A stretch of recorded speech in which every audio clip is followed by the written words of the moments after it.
wa masuala ya siasa. Kwa hivyo ni wageni ambao wataweza kutusaidia kuelewa hali ilivyo kwa sasa. Uchaguzi umekamilika, matokeo yamejulikana kwa viti mbalimbali vya ubunge, vya wakilishi wadi, vya ugavana katika maeneo mengine. Watu wakiwa wanasubiri sana kwa hamu na gamu kujua mshindi wa kiti cha urais. Kwa hivyo IEBC nayo ikiwa imesalia na hadi siku ya Jumanne ambapo itakuwa ni siku 7 imekamilisha kuyaweka wazi matokeo ya ushindani wa kiti cha urais, kila mtu ajue upande wake umefanya vipi. Kwa hivyo ni wageni ambao wataweza kutusaidia kuelewa hali ilivyo kwa sasa, ni yapi wa Kenya wanafaa kuyajua, ni masuala gani ambayo IEBC itakuwa inafaa kuzingatia kwa sasa, na mambo mengi na jinsi uchaguzi ulivyofanyika. Ushindi umekuwa kwa mirengo ipi, viti vya bunge, viti vya ugavana, maeneo mbalimbali kama ni Pwani, kama ni eneo la Mlima Kenya, kama ni Nyanza. Je, ushindi umekuwa wa aina gani na itakuwa na maana gani kwa chaguzi zijazo, itakuwa na maana gani kwa uongozi ujao? Kwa hivyo ni masuala mengi ambayo tutaweza kuyaangazia hapa Harith, kumfahamisha tu Mkenya hatua zilizosalia na mambo yatakapokwenda, hata matokeo yatakapotangazwa. Tutakuwa tunaelewa kwamba yule aliyetangazwa kuwa mshindi wa kiti cha urais atakuwa anafaa kuchukua mamlaka ama kuanza hatamu yake afisini. Kuna kamati ambayo tayari inajipanga kuweza kuhakikisha kwamba hatua hiyo itakuwa ipo tayari wakati mshindi atakapotangazwa, ikiwa ni kamati inayoongozwa na mkuu wa masuala ya umma ambaye ni Joseph Kinyua. Kwa hivyo hayo ni mambo ambayo yanaendelea kwa sasa, lakini tutakuwa tunayachanganua polepole hapa na wageni wetu Harith. Naam, asante sana. Kwa hiyo Otieno, nataka kuanza sasa mazungumzo yetu kuhusiana na kinachoendelea. Kwanza Bomas, umeona hali ilivyo, mpaka Chebukati na makamishna wenzake wamekuja juu. Naona na tuseme iwapo kutakuwa na matatizo kama haya ya watu kuingilia shughuli ya IEBC, unaona kuna hatari gani labda kwa mambo kama hayo? Asante sana Harith. Tena leo tumepatikana hapa ili kuhakikisha kwamba tunaendeleza mjadala ambao tulikuwa nao jana, na ni kweli kwamba mengi yanayofanyika IEBC si ya kuridhisha, si IEBC bali Bomas, si mambo ya kuridhisha. Kwa sababu gani? Kwa sababu viongozi wenyewe wanapofanya matendo kama hayo, basi mwisho wa yote wanafanya nchi kuwa na tumbo joto na kufanya watu wenyewe kuanza kuhisi, manake hawa ndio wawakilishi wao. Kwa hivyo kwa njia moja au nyingine watu kule nje wanaanza kuona ikiwa mwakilishi wangu anahisi hali iko hivi, basi kuna shida mahali, na hivyo basi watu wanaanza kuwa na tumbo joto, na kwa njia moja au nyingine isipodhibitiwa vizuri, basi utaona mambo yakienda maji yakizidi unga. Hivyo basi ningependekeza sana viongozi wetu tuache na ningetumia neno utoto. Tuache utoto, kwa sababu kwa kufanya hivi sisi ndisi kioo cha jamii. Na ikiwa sisi ni kioo cha jamii, basi yale yote ambayo tunafanya sasa hivi Bomas inaangaziwa na watu wote kote nchini. Kidogo Otieno, tutakuja kwako hapo kwamba hao ndio kioo cha jamii, na bila shaka jamii ikijiona kwenye kioo kwamba hali ni hii, basi ndio kama hivyo. Lakini mbali na hapo Kamche, labda kupitia mgeni ambaye yuko karibu nawe, labda elezee kidogo kuhusiana na ni kipi ambacho kinajitokeza kutokana na viongozi kuonyesha hali kama ile na kutatiza shughuli katika shughuli za IEBC kwa sasa. Naam, Charles. Asante sana. Nadhani kile ambacho kinashuhudiwa katika ukumbi wa Bomas kwa sasa hivi kufuatia jinsi ambavyo viongozi ambavyo wako pale sio jambo ya kuridhisha.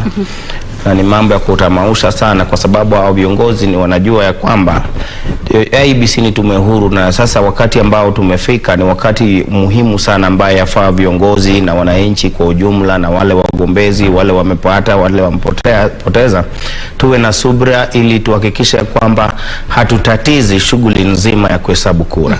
So kufuatia jambo ambalo limeshuhudiwa pale sio jambo la kufurahisha, na kwa maoni yangu mimi ningependa kuwashauri ningeshauri wale ambao wako pale wahakikisha ya kwamba wasitatize shughuli hii nzima, kwa sababu wakati huu watu wamekuwa na hiyo tumbo joto, watu wako na ile roho ambayo haijatulia, kwa sababu kila mrengo inavutia kwao, wanahakikisha wanasema tumetoa ushindi. Sasa masuala kama haya sio masuala ya kutiliwa mzaha, ni jambo ambalo yafaa tuhakikisha kwamba tunaonyesha picha na sura ya uongozi, tusiwe ni kama watu ambao wako katika kiwanja cha densi ambaye hakuna taratibu yoyote. Kwa wakati kama huu Charles, ambao tumeona washindani hawa wanne ikiwa wawili wa mrengo wa Azimio na mrengo wa Kenya Kwanza ndio ushindani wao upo karibu sana. Je, hali hii tunayoiona Bomas ni jambo ambalo ni la kutarajiwa tukizingatia kwamba ushindani ni mkali sana na karibu sana? Wakati ambapo kura inakuwa kura ambao ushindani inakuwa mkali na tofauti ya kura haikui nyingi, mara nyingi huwa inaleta hiyo tension. So ile jambo ambalo yafaa ifanyike ni kwamba viongozi yafaa wahakikishe watu wakakamavu, kwa sababu kama viongozi wao wenyewe ndio wameanza tabia ya kutokuwa na mpangilio, kutofuata utaratibu wowote, sasa wananchi je ama wafuasi wao? So mimi ningependa kwamba yafaa tutulia ama viongozi wahakikisha wajaribu kuwasiliana na wale watu ambao maajenti wao, wale viongozi ambao wameweka pale kukagua na kuhakikisha kwamba mambo yanaenda shwari, wahakikisha wazungumuze ili isionekane ni kama pale ukumbi wa Bomas na ile shughuli nzima ya Iebc ni kama watu ambao wako katika soko huru, wale ambao kila mtu anauza kitu chake, anaita makastoma bila mpangilio wowote. Unadhani Charles, unadhani kama Iebc imeruhusu watu wengi kuingia katika ukumbi ule wakati wa zoezi hili la kujaribu kuainisha hizi forms ambazo zimefika pale kwao, unadhani wengi wameruhusiwa kuingia pale na wanahitaji kudhibiti ile namba, ama idadi ni sawa, sema tu walioingia pale tu ndo hali zao wanajiona tu kama wanaweza kuvuruga? Idadi si sawa. Kile ambacho ningeshauri ni kwamba wale maajenti, wale ambao wamehusika katika ile hali ya kunakili na kuhakikisha ya kwamba zile fomu zinaambatana na zile ambazo zilitumwa katika mtandao, ndio wawe pale mbele. Viongozi pia huwezi ukaweka hii shughuli nzima iwe tu na maajenti na maobserver peke yao kukaa pale, lakini wawe wakuwe na ile mahali ya mwisho, wale viongozi wengine wanaweza kaa kando, lakini sasa wakizidi ndani ya ukumbi, alafu pengine pia unajua wakiwa hapo pia wanazungumza hapa na pale kwa sauti ya juu, huenda ikatatiza shughuli ile ya wale ambao wameruhusiwa kirasmi kukagua zile nakala za zile fomu ambazo zimetoka katika maeneo bunge. So sidhani kama watu wameruhusu ni wengi, lakini sasa wahakikisha kwamba wale ambao sio wanahusika moja kwa moja pale wadhibitiwe, wakuwe hata kama wako ndani ya ukumbi lakini wakae mbali kidogo, wasipitie, wasiingie hapo mahali hiyo shughuli nzima inaendelea. Naam, Harith, Charles ameleta hoja nzuri hapa ambayo pia nikikumbuka Commissioner Abdiguli alipokuwa anazungumza hapo, amesema kwamba maafisa wa Iebc wanafaa waheshimiwe pale ndani na wale waliofika pale. Kama anavuka mpaka, mtu akiambiwa hapo alipofika si sawa warudi nyuma, basi wanafaa wasikize kauli ya wale maafisa wa Iebc na aweze kurudi nyuma kwa utulivu wa pale mahali. Lakini pengine Otieno pengine anaweza kutueleza, je, tabia hizi za pengine wa viongozi watakazozifanya pale katika ukumbi wa Bomas zinafaa ziwe za kuelekeza mwananchi hapa nje azidi kuwa na utulivu? Manake iwapo kule wataanza kuleta vurugu huku nje, mfuasi wao atakuwa anafanya nini? Otieno. Asante tena. Wakati ambapo nilikuwa nikizungumza hapa awali nilizungumzia mambo ya kioo cha jamii, na nimefurahishwa namna ambavyo pia Bwana Charles ameweza kutoa kauli zake. Ni kweli kwamba viongozi wetu hasa lazima wao wenyewe waweze kutuongoza kwa matendo mazuri. Wanafaa kutuongoza kwa kuhakikisha kwamba wao ndio wanatimiza na wanazingatia masuala ya maadili. Lakini unapopata kwamba sasa viongozi wenyewe hao ndio wamekosa maadili, basi wale wafuasi wao moja kwa moja wataona kwa sababu hawa ndio wanatuwakilisha na sisi pia basi itabidi tuwe hivyo. Lakini ningependa kupanua mawazo yetu zaidi kuhusiana na haya ambayo yanafanyika Bomas, kwamba hawa viongozi wetu ndio hao sisi tumewachagua. Tumetoka kuwachagua, tumewachagua pamoja na haya mabaya yao. tunajua kwamba kwa njia moja au nyingine hawafanyi hivi kwa mara ya kwanza Bomas. Wamekuwa wakifanya hivi katika vikao mbalimbali popote pale. Kama umekuwa ukifuatilia katika katika constituencies mbalimbali, umeona kwamba kumekuwa na mivurutano ya hapa na pale, watu kushikana kosi za shati, watu kutaka kulimana hata na makonde. Kama uliangalia Jamhuri juzi, waliweza hata watu ikabidi vurumai ikatokea. Hii inamaanisha nini?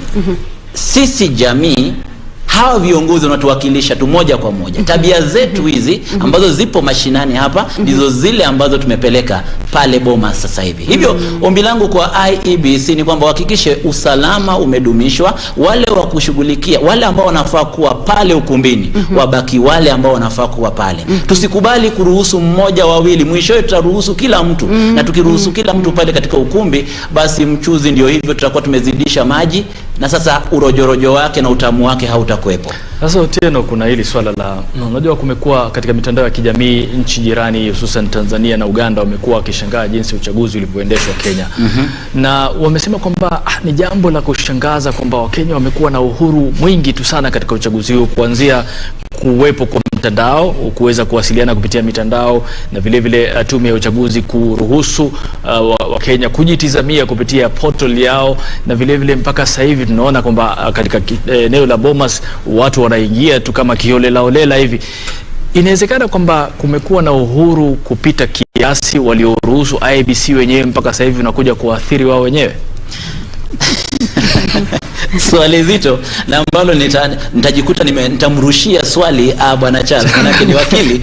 Unajua yanayofanyika ni kwamba mahakama zetu kwa njia moja au nyingine ni mahali ambapo tunakuza demokrasia ya nchi, na kutokana na maamuzi ambayo yanatoka pale mahakamani, basi IEBC lazima ifuate yale ambayo yamekubalika pale.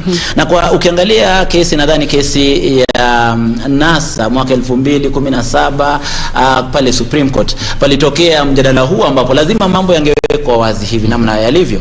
Na uwazi huu tunajua kwa Kiswahili kwamba sana ikizidi sana sio nzuri sana. Si nzuri, tutakuwa tumeharibu. Na kwa sababu ya hiyo sasa tunafaa kuhakikisha tuna dhibiti mambo yetu. Zaidi ya kwamba tuna demokrasia, tuna uhuru, lakini uhuru usiodhibitika mwisho wa yote basi huleta ghasia. Na hiyo lazima tudhibiti uhuru huu ili mwisho wa yote mambo yawe mazuri. Kila kitu na mipaka yake.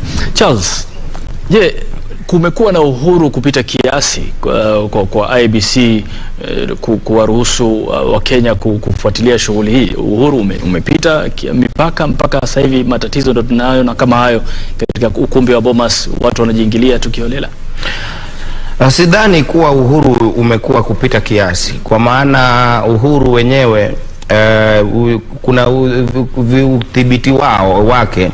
Na pia pale jambo ambalo tunashuhudia sio makosa ya wananchi wenyewe, ni pale kuna viongozi ambao wanaelewa sheria na wanajua ya kwamba jinsi ambavyo yafaa wakae wakiwa pale, kwa sababu unajua uhuru ni jambo ambalo hatuwezi tupa na maji ya kuosha mtoto, kwa sababu hata katiba yenyewe katika kipengele cha 35 34 imeleta uhuru huu, na hii uhuru kuna jinsi ambavyo yafaa tunaikuza.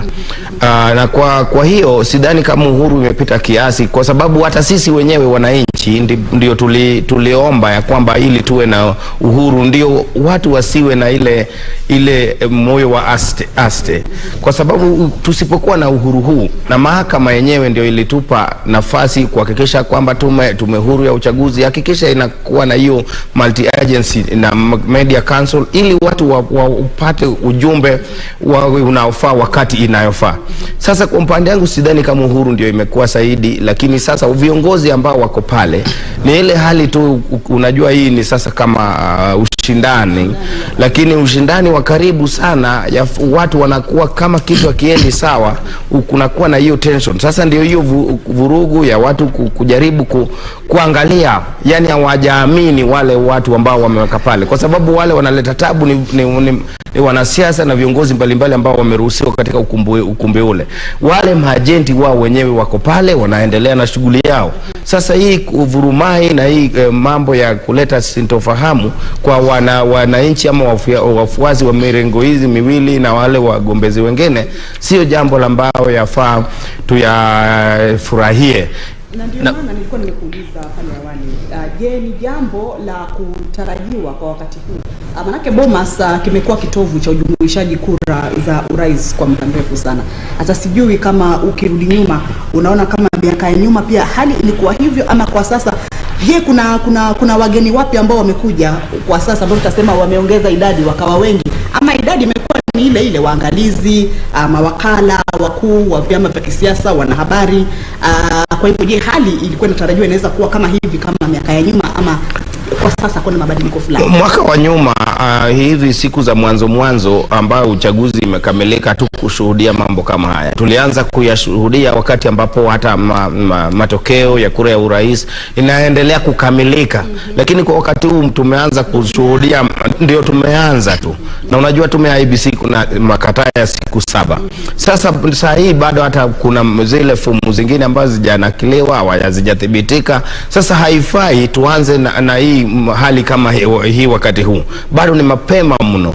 Na hata tukiangalia hata uchaguzi hapo awali, hata mwaka wa 2017 iliyopita, hatukuanza kushuhudia mambo kama haya kama siku za mwanzo ambapo kura imeanza kuhesabika.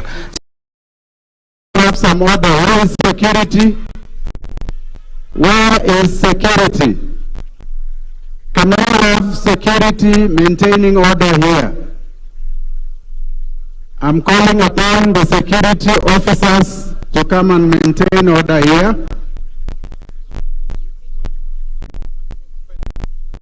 Yes. I am asking the chief agents to come for a meeting. I'm asking chief agents to come up for a meeting, and I'm asking the security to come and maintain order on the floor of the Tally Center.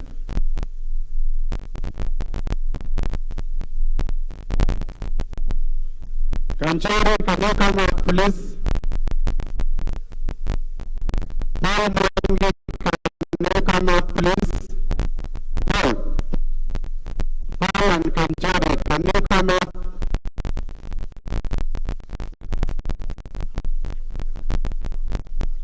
I don't see the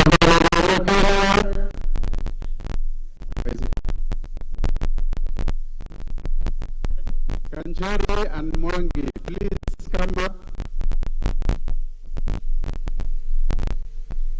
Kanchari and Mwangi.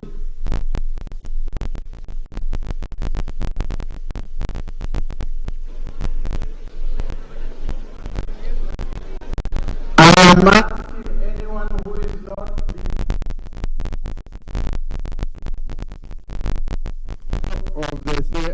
of the hall. Anybody who has not done work at the tally desk to vacate the floor of the hall. Anybody, can you vacate the floor of the hall?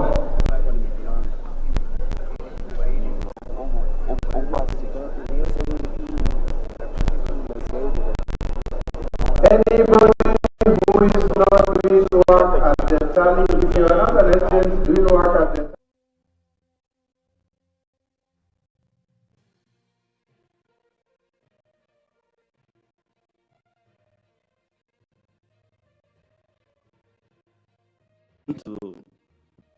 to announce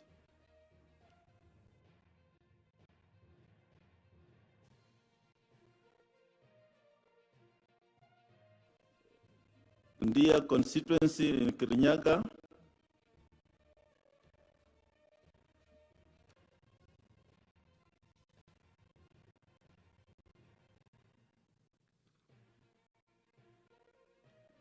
the total registered voters 69,743. Total valid votes cast 48,548. Rejected ballots 346. Odinga Raila 6,872. Ruto William Samoei 41,293. Wahika David Maure 151. Washakoya George Bushiri 232.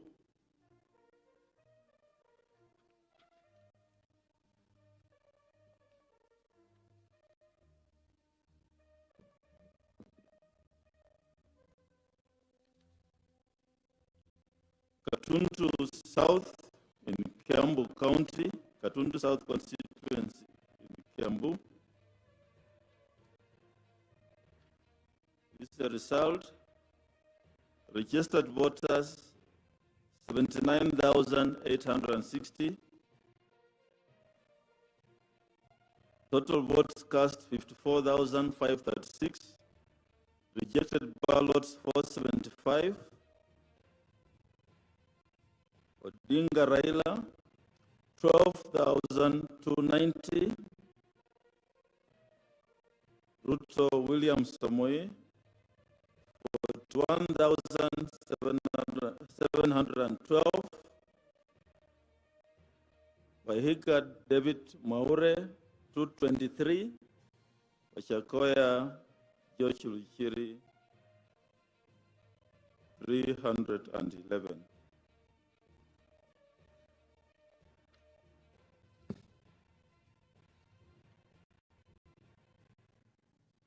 This is the result for Yata constituency in Machakos.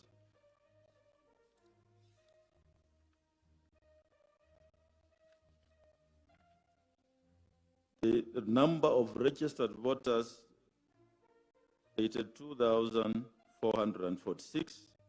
Rejected, the number of votes cast 49,062.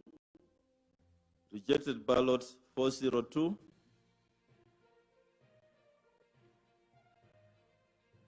Raila Odinga 38,225. William Samoei. Ruto 10,391. Wahika David Maure 121. And Wachakoya George Luchiri 325. Then we have Aina Bugoi constituency in Uasin Gishu. The number of registered voters is 62,611. Votes cast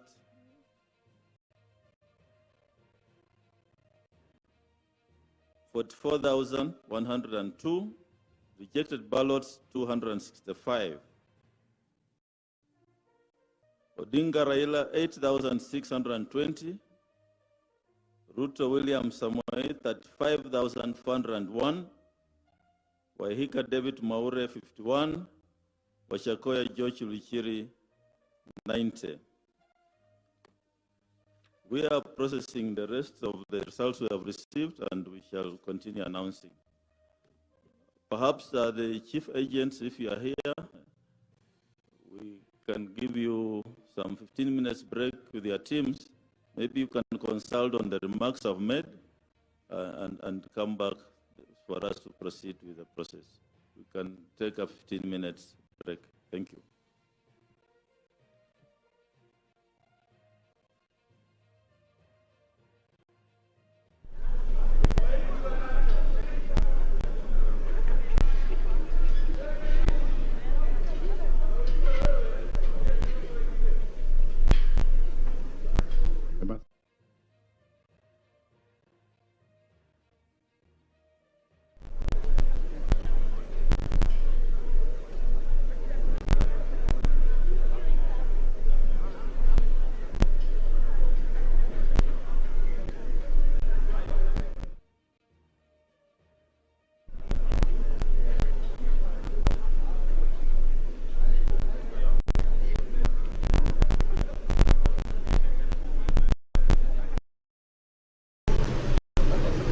As we talk about Iebc, having the capability of coordination is very, very important.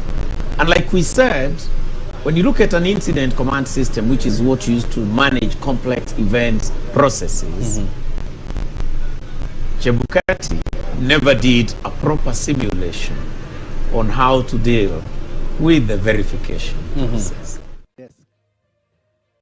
Not then identify specifically the constants that are important in terms of how many agents do we need to have there.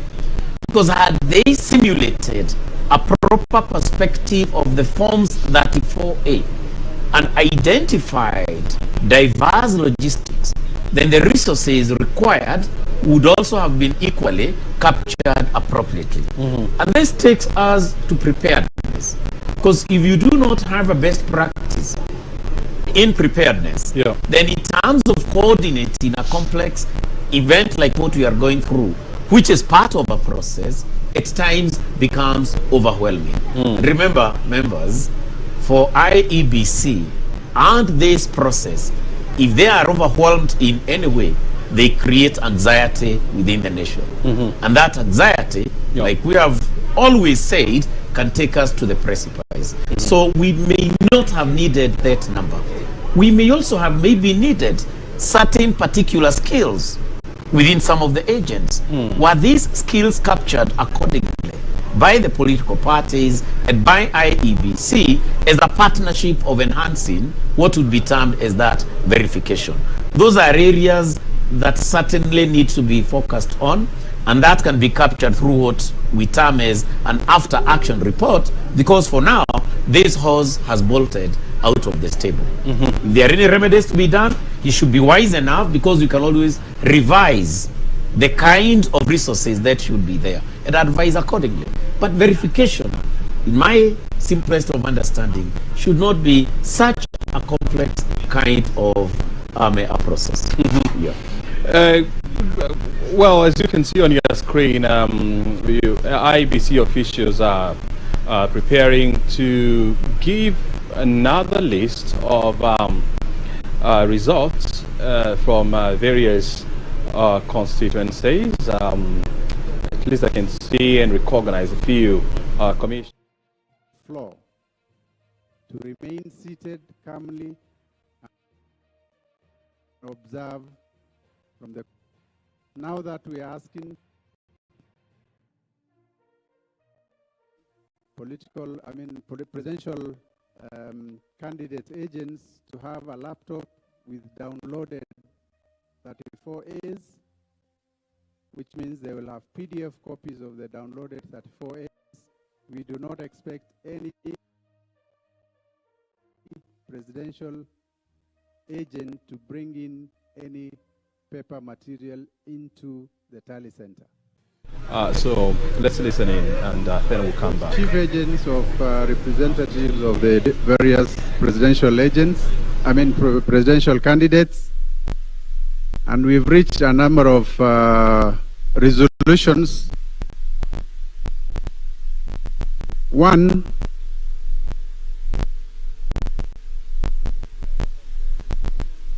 at the floor of the auditorium will be Iebc officials,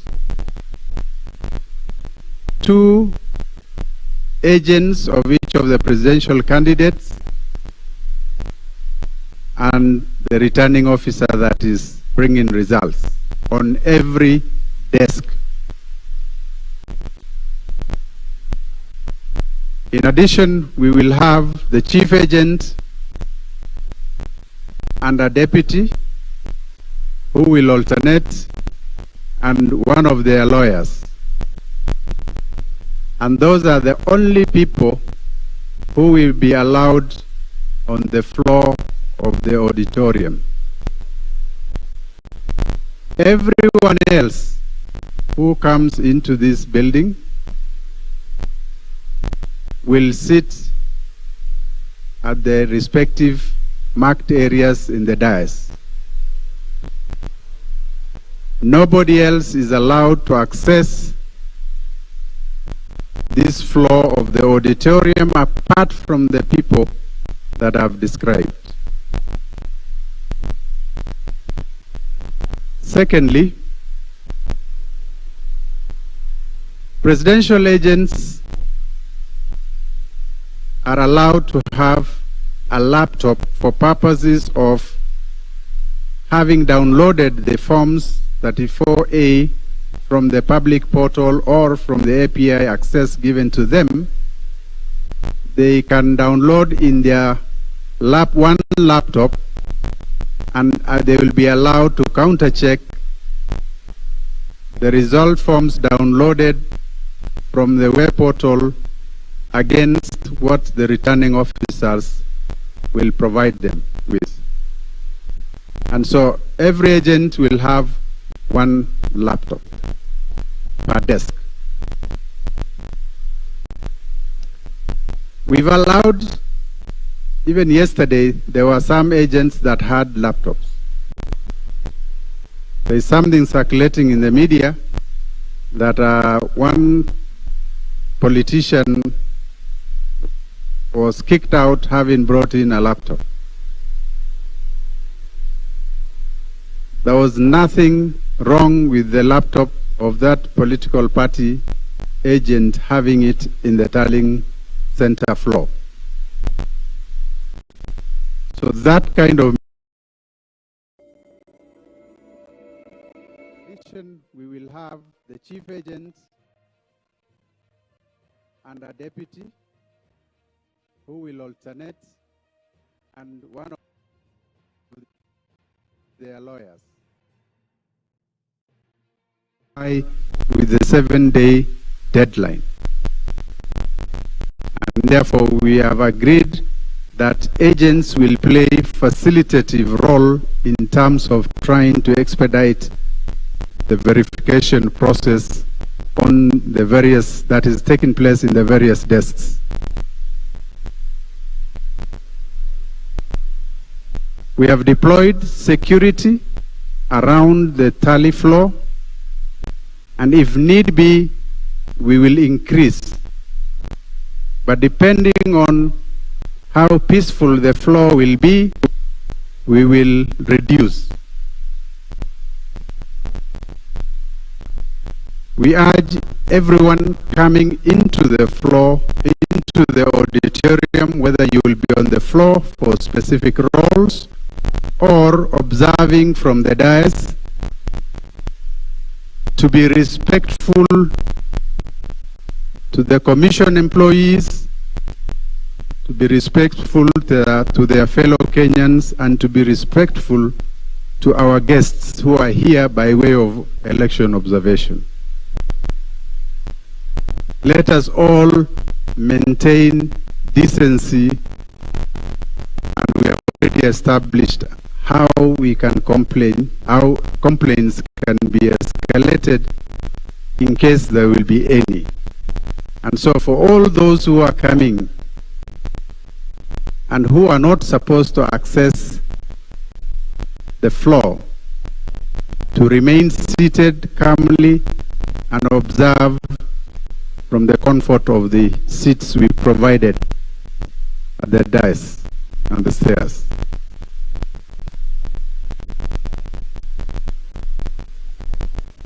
We do not want to see people coming into this auditorium with printed material.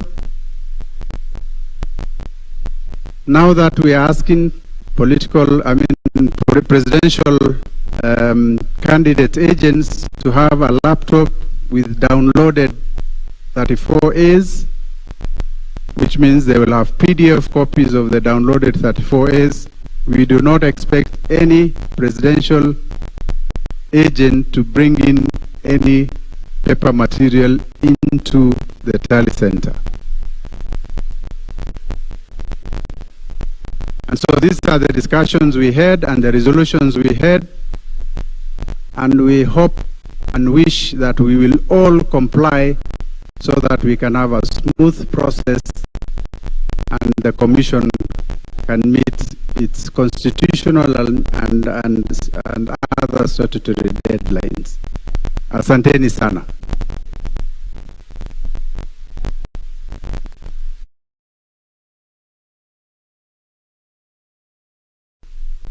There is misinformation, disinformation, talking about the Commission's systems having been compromised.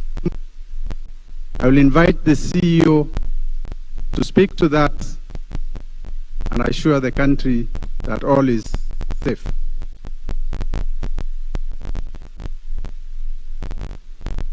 Thank you very much. There are information, misinformation or disinformation going around that the Commission systems have been compromised and that even the results portal that we are hosting has also been compromised. We would like to assure the country that nothing like that has happened.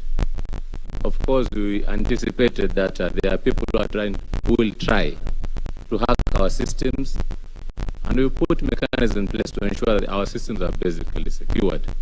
We are monitoring all our systems at all levels, at network level, at application level, at database level, and even at operating system level. Nothing like that has happened. Of course, we know people are not sleeping. They want to make sure that our systems are down. I don't think there is any time that even our portal has twinked that it was down for even a second. This is because of the mechanism we have put in place. So we assure the whole country that our systems are actually secure. And if there is any doubt, please talk to us. Don't send misinformation outside there. Please talk to us, and mechanisms we have put in place are foolproof. Thank you very much. Good day.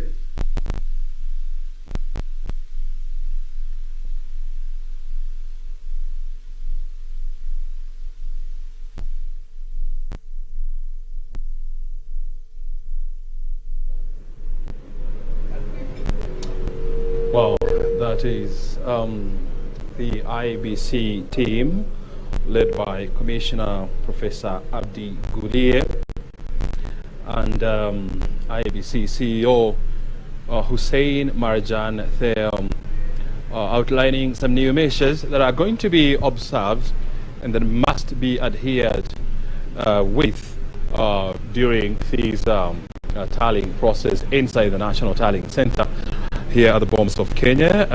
One of the issues that they have addressed is the issue of chief agent and political party agents, whereby they have said that there will be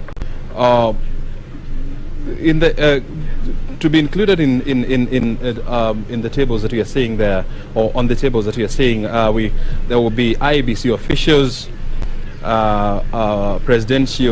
chief presidential agent, returning officer, chief agent and or deputy, and either a lawyer, and what else? And no laptops will be allowed into onto the tables, and unless it's for the presidential agent.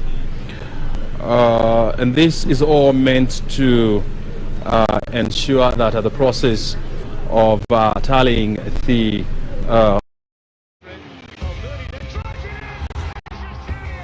forget last season.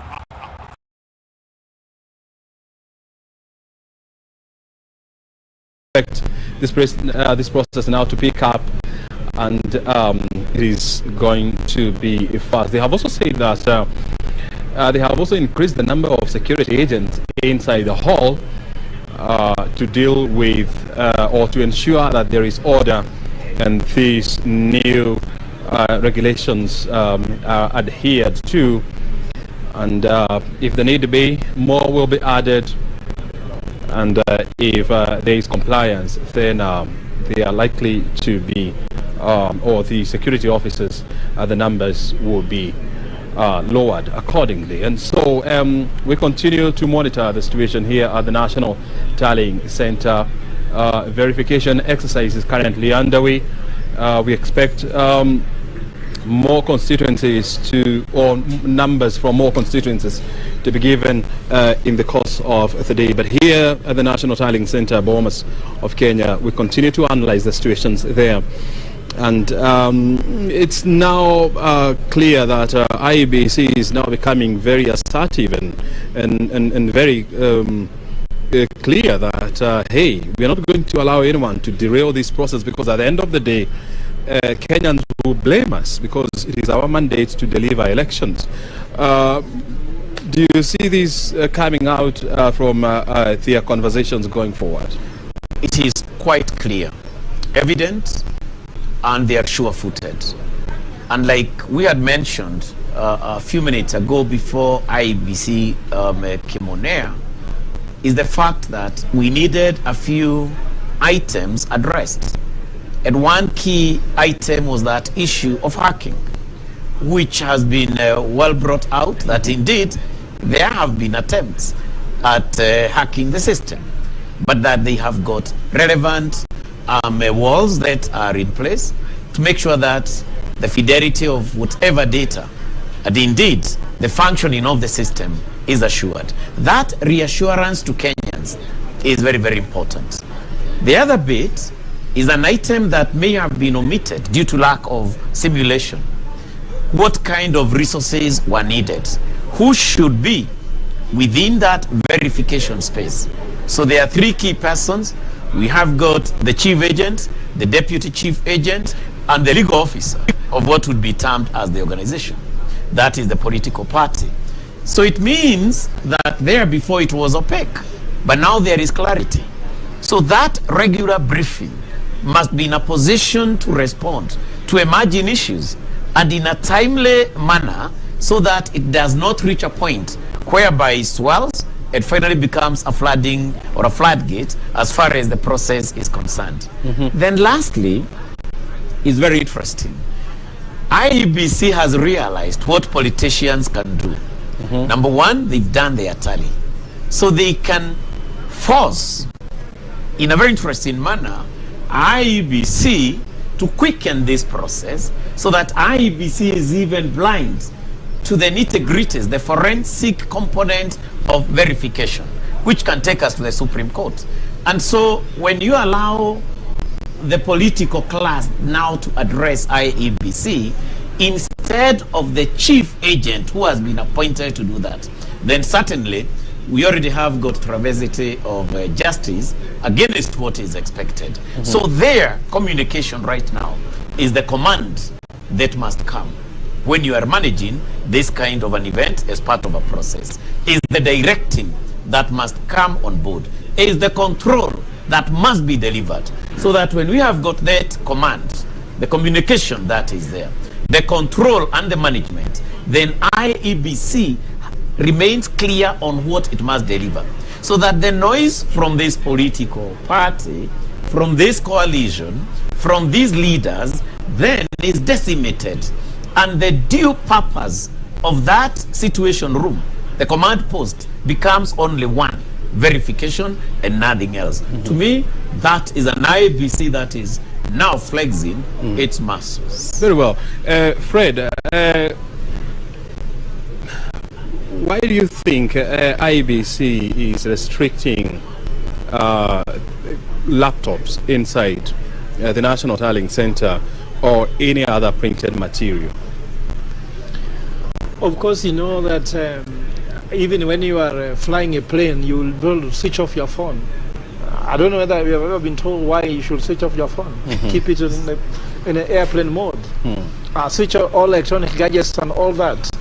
The issue here is you don't know what is happening, but the issue here, you want to be in control. You know, when you're in control of anything, whatever you don't know, you have to remove all the things that can make you lose control. Because that's the time when the pilot needs to be in control. IEBC is saying, I'm the pilot. Why are you touching these gadgets? Are you flying a plane? The most important thing at this time when we are taking off and landing, I need to be in control of that moment, and I don't want any other noise to come on board. Particularly, I'm not a software expert to understand how coming in the laptops or the rest can bring a lot of emotion, but I'm sure that sometimes people can come with things that can distract the process, not necessarily to hack the process. But also something which is interesting from what you said, and I think that I'm more at peace now when I have the questions of servers have been hacked, system having been hacked. I remember during the Kyoto Protocol in Barcelona, when they were discussing about the issue of climate change, Africa went with data. You know what Africa's data was? How many cows are dying in northern Uganda? They were just showing pictures of cows dying, of course land mass disappearing, and there was no data as to the relationship between climate change and these incidences. Then Europe came with data saying, if we reduce carbon emission by 4%, our GDP will shrink with this percentage. So that was very smart. Then America came and said, those analyses are based on wrong data. That was the end of Kyoto Protocol. So if IBC was to allow us tallying from a portal which has been hacked, we could end up with no results. So it's important to clarify that no, there is nothing which has been hacked. We foresaw that someone will try to do it, and this is foolproof. For me, that has brought some peace, and I'm sure this is the message we need to preach to all Kenyans, that be calm. There are some fruits you need to have now. Patience. Everybody needs to be patient. Once you become patient, you'll find that you have peace. But if you're in a hurry, then you find yourself you're not in peace, and no one can give you patience. Just go find it, find something to do. Don't peddle lies, like he says. If you have any concern, there's a way to address them. He said something very, very clearly, that there's what you call dispute mechanism. If you have anything you're disputing, there's a process to follow it. You, my brother and sister in social media, all those people on the streets, if you have no process to be able to send it to your party leader, send your complaints to the right channel. Trying to brainwash people on social media is not going to help our country. Thank you. Why would anybody inside that hall wants to delay the verification exercise? Of course, you see what's happening. If you are playing a football match and you are 2-1 goal, you are praying the match will end at this time, is it not? But if you are losing, what do you pray? You pray that this match should not have results. So those who, for example, who believe they are not sure of this win, they may want us not to have a result to give them a chance to run. Why am I saying so? Have you not seen parties celebrating that the results have been nullified? Because you are not in a good position. The one who was winning do not want nullification. The one who is probably going to lose want nullification. And they want us to delay, enter in a condition crisis, time not met. Then we say they were not done within 7 days, and therefore they are not valid. Then we go back to the ballot. And that's why I was asking you, I mean, is it necessary, I mean, to have all these officials being part of these tallying desks? I mean, you have political party agent, you have chief agent of president. Do we really need all these people? Or maybe there's a way we can work on a formula whereby you don't have so many people being part of this verification process? The regulations allow, so that means there have to be that representative. Because in the absence of that representative, and remember, they have to sign that they are in agreement that the scanned image transmitted and the physical form 34A, right? The italic, congruent, they are. So they have to sign. And there are other signatories to the same. What happens if they do not want to sign and they run away? Then that is a conflict. If they run away and they have not given a reason, then that particular form is not duly then applicable to the next level. So what happens, I mean, if, for example, I discover that, you know, our candidate is losing, and so I may want to sabotage this process by withdrawing myself from the tallying center or from the verification process. Is the form 34A accurate relative to what?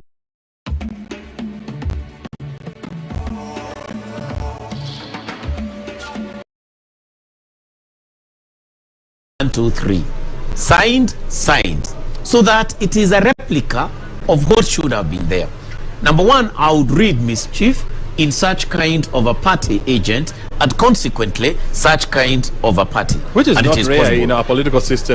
but then Iebc, bearing in mind their observers, among other actors, would have no option but indeed to go ahead and indicate that there is clarity of conformity between the two forms. But I think yes, the Chebukati was clear the other day that these forms, they are what they are.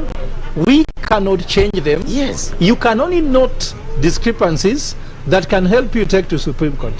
So I think that even if you disagree with them, you cannot ask them to change them. You only note it, and you can be able to bring evidence. If there is something which is glaring, IBC can say, let's verify this one, or let's make a follow-up here and there. But I think that's at their discretion. If they refuse to agree to your complaints, you can take them to Supreme Court, because that is the super referee. IBC is the referee.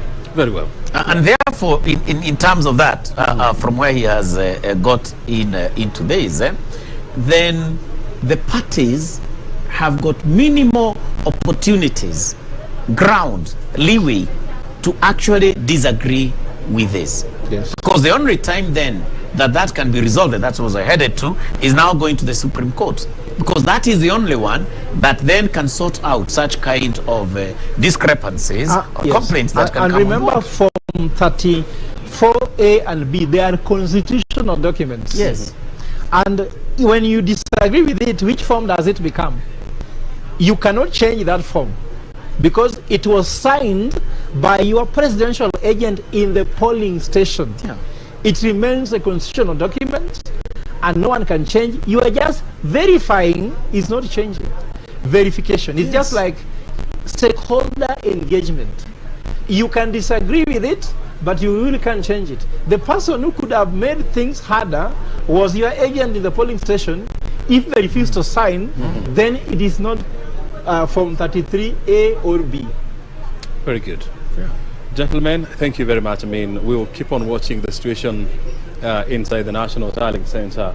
And of course, we'll continue to analyze the issues as they unfold here at the Bomas of Kenya. Well, the images that you are seeing on your screen coming to you live from the inside the National Tallying Center here at the Bomas of Kenya, where now a order has been observed now, or is being observed now. As you can see, there is some the tables are quiet, they look now organized, as opposed to what we were witnessing about 1 hour, 2 hours ago, whereby that floor was it was some sort of a confusion with so many people roaming around or roaming about, but now, as you can see, people are now seated and they look settled as they go about the verification process of forms 32A and 32B. Well, we're waiting to see and to hear more numbers, coming from the constituencies. And as I was telling you, as of 4 o'clock today, around 60 returning officers from different constituencies had made their way here at the National Tallying Center to present their forms to Iebc for verification. And so in a minute from now, we expect to hear the new numbers, which is going to help in informing the direction this exercise is taking. Well, we are here, as I have been saying, for the long haul. We'll be giving you more updates and more analysis as time goes by. But time now to hand you back to Broadcasting House, because now here the sun is out and we need to do a little bit of sunbathing here, because this is it's quite rare to see sunshine around these areas. So Harry, then Kamche, back to you in Broadcasting House. Kimani, umesema kweli eneo hilo huwa lina baridi sana. Kwa hivyo haya, chukueni mapumziko haya mafupi, mkenda kwenda kuota jua, angalau msikie mwili umeingia joto. Studioni bado nao wageni, Charles Omanga, vile vile Otieno Mjomba, vile vile mtangazaji mwenza Harith Salim, na mengi yamezungumziwa tangu tulipochukua pumziko haya. Harith, tumeona mengi ambayo yametokea kutoka kaunti ya Kirinyaga, ambapo aliyekuwa gavana wa kaunti hiyo Anne Waiguru vile vile ameweza kuhifadhi kiti hicho na ametangazwa kuwa mshindi wa kiti hicho, na vile vile akapewa cheti chake. Upande wa Bomas tumeona makamishna wa IEBC wakijitokeza kuelezea hali ilivyo, wakitaja masuala kadhaa ikiwemo ni kina nani ambao watakuweko pale katikati, maana ukumbi wa Bomas ni mkubwa sana. Kuna vitu kando kando ambapo watu wameketi, lakini pale katikati ndipo ambapo shughuli nzima sasa ya kujaribu kuainisha zile form 34 na kuweza kudhibitisha matokeo, basi ndio shughuli nzima inaendelea, wakisema kwamba wanaruhusiwa pale sio wote waliofika pale, bali ni watu tu ambao wamepewa kibali cha kuweza kuwa pale katikati, wakiwemo maafisa wa IEBC, vile vile wasimamizi wa uchaguzi kutoka county, mawakala wa vyama vya kisiasa, wale wakuu, wale ambao wamepewa ule wadhifa ama ile majukumu ya kuwa pale karibu na kuweza kuangalia, na si kwamba wataweza kufanya lolote pale, bali ni kuangalia tu ile shughuli nzima, na maafisa wa IEBC na wasimamizi wa uchaguzi wakiendelea kuifanya. Amezungumzia pia swala la kuwepo kwa tarakilishi, akisema kwamba kila wakala anaruhusiwa kwa pale na tarakilishi moja katika kila dawati pale. Pia akapuzilia mbali tetesi ambapo zimekweko kwenye mitandao ya kijamii, kwamba kulikweko na wakala moja wa chama cha kisiasa ambaye aliweza kufika pale hapo jana na tarakilishi ambao pengine ilikuwa ina wasiwasi, akipuzilia kwamba haikuwa na jambo lolote ambalo ni la kuzua wasiwasi. Ameeleza pia kutakuwa na waratibu wawili wa kutoka IEBC kwenye pale katikati kwenye ule mzunguko, ambao wataweza kusaidia wale mawakala iwapo patakuwa na yoyote ambaye anatashwisha ama na jambo ambalo nataka lishughulikiwe, basi atakuwa anashirikisha hawa waratibu wawili kutoka IEBC ambao watakuwa wanaweza kulishughulikia ile jambo kwa pamoja. Amesema pia wameongezea maafisa wa usalama pale, maana kulikuwa na hitilafu pale awali, tashwishi kidogo, mvurugano kidogo, lakini maafisa wa usalama wakaweza kufikishwa katika ukumbi ule na wakaweza kushughulikia swala hilo kwa haraka, na amesema basi watakuwepo pale kuangalia hali iwe tulivu, na kama kutakuwa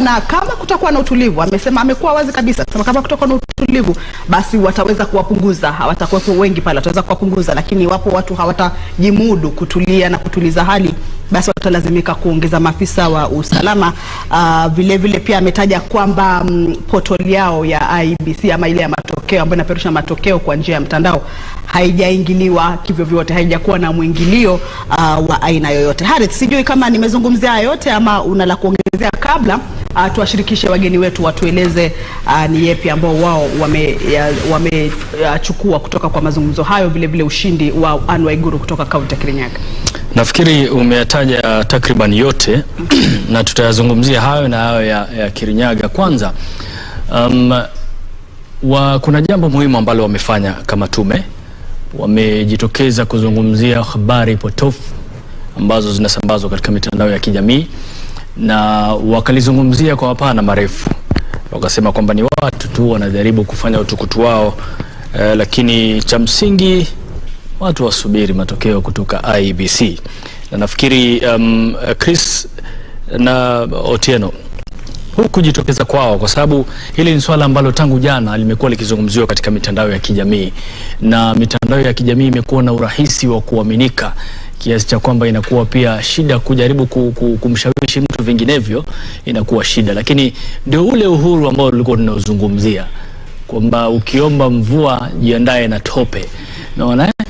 Kwa hiyo kujitokeza kwao kama tume ya IEBC kujaribu kuhakikisha kwamba hayo mnayoyasoma na hivi vyote mnavyovisoma tunavijua pia sisi, lakini mitandao yetu iko imara. Hatua hii inaleta mchango gani katika mchakato mzima wa kuhesabu kura na IEBC? Asante Haritha. Kile ambacho kinajitokeza wazi sasa hivi ni kwamba kwa makamishna ama IEBC yenyewe kujitokeza kuzungumza, inajaribu kutuliza kusoma kwamba amepata 14,446. Kuna tashwishi kidogo ya kura kama 9 ama 10 hazieleweki zimetoka wapi. Akaweza aliwasilisha malalamishi hayo, lakini Gure akamweleza kuwa hapa ni kituo tu cha kujumuisha kura. Kama kuna malalamishi aweze kuchukua ushahidi alio nao, asubirie siku za kwenda kotini kuwasilisha malalamishi yake ndio aweze kupata haki yake. Hakumsimamisha, akamwambia ataweza kuichukua kama lalamishi, kisha baadaye akielekea kotini achukue ushahidi wote alionao ili aweze kuwasilisha lalama lile, lakini hakuna mtu yoyote anaweza kusimamisha zoezi hili la kujumuisha kura. Kwa hivyo yeye anaendelea, yoyote yule atakayekuja na lalama ataweza kulinakili, lakini hawezi kusimamisha zoezi zima la kujumuisha kura. Bado tuko hapa, kuna hali ya sintofahamu. Je, bado ana lalama zingine? Manake pia amenigusia kuwa eneo bunge la Magarini pia akona shida nalo, lakini haya yote ni msema kweli ni Hussein Gure atatueleza kufikia sasa ataendelea vipi na malalamishi ambayo atakuwa anaendelea hapa kituoni. Tumemwona tu George Kithi na Gideon Mngarwa waliofika hapa. Aisha Juma bado hatujamuona, kwa hivyo hatuwezi jua kama na malalamishi. Katika mitandao ya kijamii pia hatujaona kama wameweza kukubali matokeo na kusalimu, labda wanasubiri tu mpaka Hussein Gure atakapozitaja ama atakapozisoma zile takwimu zake, kisha baada hapo tutaona kama Aisha na George wataweza kuyakubali matokeo ama watakuwa wanaelekea mahakamani. Wacha niendelee kwa seneta ambaye Madzayo Stewart ameweza kupeperusha bendera, anaongoza na zaidi ya 100,000 akifuatiwa na Benjamin Kai ambaye ni chama cha PA. Stewart ni wa ODM, anayemfuata ni wa chama cha PA na kura 57,000, akifuatiwa na Mwabonje wa chama cha UDA na 36,000. Kwa hivyo hapo kwa seneta pia Stewart Madzayo amekipigania kiti chake na ameweza kuibuka mshindi. Pia tunasubiri takwimu ya Hussein Gure, tuangalie na ile tuko nayo tuone kwamba Stewart Madzayo ameweza kupata kura ngapi. Tukienda katika wakilishi wa kina mama, Gertrude Mbeyu ameweza kuibuka mshindi akiwa na kura ya zaidi ya 100,000, akifuatiwa na Christine Zawadi wa chama cha PA akiwa na kura ya 80,000, zaidi ya kura 80,000. Kumaanisha kwamba Gertrude Mbeyu wa chama cha ODM ameweza kukipigania kiti chake na kuweza kuibuka tena mshindi. Kwa hivyo PA katika kinyang'anyiro cha wakilishi wa kina mama na seneta, PA ameweza kujipigadia deba. Kwa hivyo nitarudi tena nikupatie tu takwimu zingine, lakini kwa sasa na kurudisha kamchi, tuelekee Bomas. Umesema vizuri kabisa Junior, umetupatia taarifa nzuri kabisa, umetuelezea kwa kina matokeo ya huko, ingawaje tunasubiri yale ya rasmi, na kama ulivyosema basi kuna taarifa tunafaa kuipata kutoka ukumbi wa Bomas. Kumbuka mtazamaji, uko ndiko kwenye kitovu cha ujumuishaji wa kura za urais na macho yote yanaelekezwa kule. Kwa hivyo sasa tuelekee tu kule Bomas, tuone ni yapi ambayo yanaendelea ama mazungumzo gani ambao wanataka kufanya na Wakenya.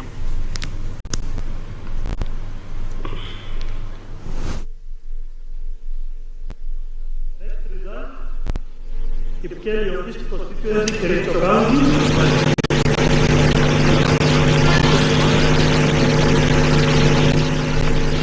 Total registered voters for Iebc constituency, Kericho County, 63,679. Total valid vote, 47,277. Rejected ballots, 248. Raila Odinga, 3,303 votes. William Samoei Ruto, 43,898. Wahiga David Mwaure, 33 votes. George Wajakoya, 43.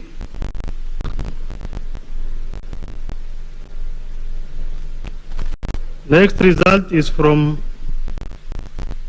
Mwingi North constituency, Kitui County.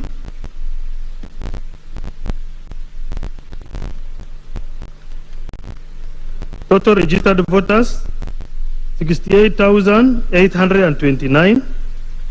Valid vote cast 43,817. Rejected ballot 282. Raila Odinga 31,655. William Ruto 11,508. Wahiga David Maure 230 votes. George Wajakoya 424. Thank you. We'll come with more.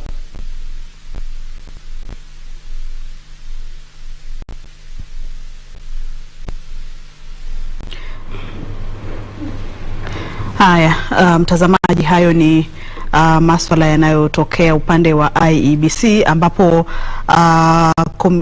tume hiyo inajitokeza kuelezea Wakenya baadhi ya matokeo ambayo yanajumuishwa pale kutokana na zile form 34A walizonazo na form 34B walizonazo. Baadhi ya maeneo ambayo ameyataja kufanywa kujumuishwa kwake pale ni Kipkelion East, vile vile na Mwingi North, na bila shaka tutakuwa tunarudi upande wa Bomas baadaye wakati tume hiyo itakuwa inahitaji kuzungumza na wanahabari vile vile na Wakenya. Turudi hapa studioni ambapo tulikuwa tumetoka, kama tulikuwa tunasikiza taarifa yake Juni Karisa kutoka kaunti ya Kilifi. Na Charles, maswala ibuka ama maswala yajitokeza waziwazi hapa, Charles, Harith na Otieno. Chama cha UDA kimeonekana kuendelea kuwa na mshiko. Baadhi ya matokeo ambao Juni anasema wameyajumuisha wao wenyewe kama dawati la wanahabari bado vile vile inaonyesha kwamba let me thank you all for the exercise we are undertaking. I would like to say two things. One, want to thank the teams working down there. We have observed that we are not moving as fast as we should. This exercise needs to be concluded as soon as possible. And I just want to remind us of the formation and the role of agents on each of these desks. The Elections Act 2011 provides for appointment of agents by a political party or candidates. Regulation 851E of the general election regulations allows political party agents to be present at the tallying center, which as a commission we have allowed you.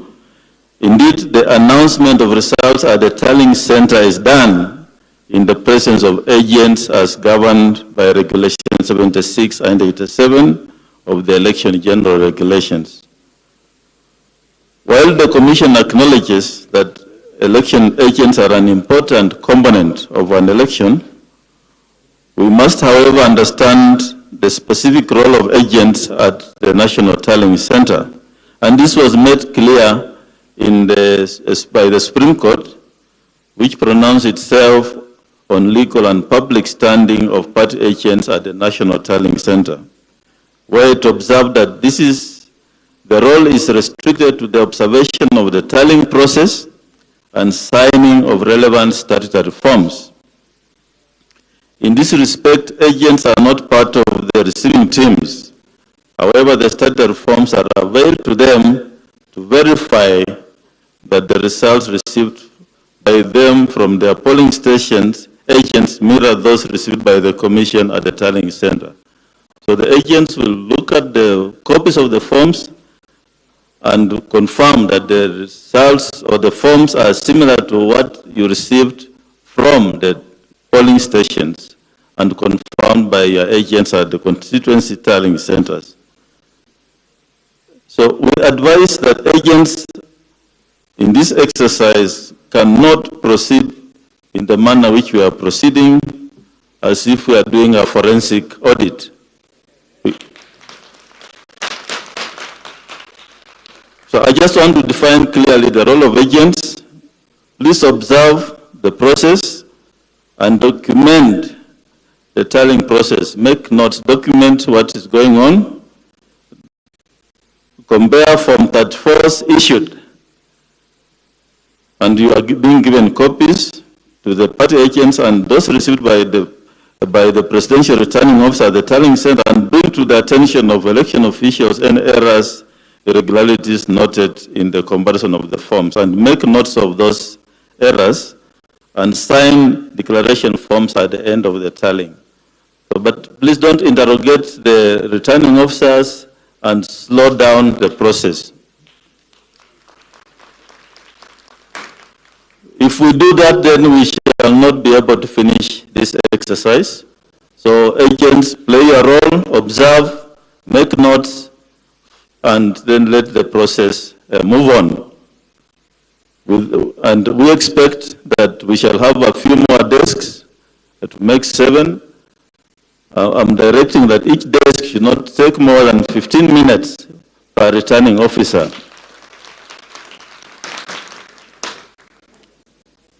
So those who, and perhaps I was here the whole of last night until this morning, I observed a few incidents of disruption of the process. Please restrain yourselves from disrupting this national exercise. If there are any incidents of disruption, we shall remove you from this tallying center. So please restrain yourselves from disrupting the process. If you have any concerns, make note of the concerns and raise them with me. Do not disrupt the teams that are carrying out this exercise. To the returning officers who are sitting patiently waiting to be served, please arrange your papers. Don't come with their incomplete or misarranged papers, because if you come with their documents not arranged, you're also going to waste time at the clearance desk. Put your papers in order. We have over 130 returning officers in the house. They need to be cleared so they go back to their stations. We have a few results which we want to announce. Ndia constituency in Kirinyaga,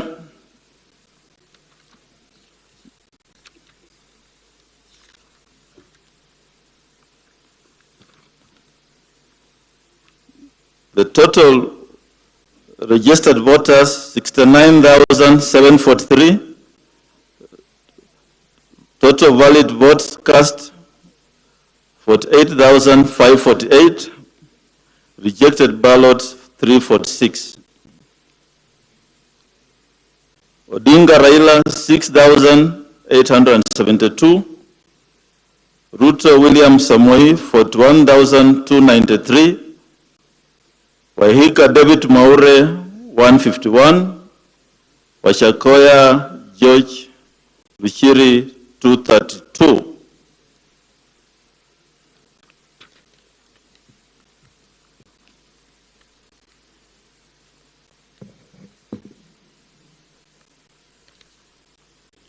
Katuntu South in Kiambu County, Katuntu South constituency in Kiambu. This is the result. Registered voters 79,860. Total votes cast 54,536. Rejected ballots 475. Odinga Raila 12,290. Ruto William Samoei 41,712. Wahika David Maure 223. Washakoya George Luchiri 311.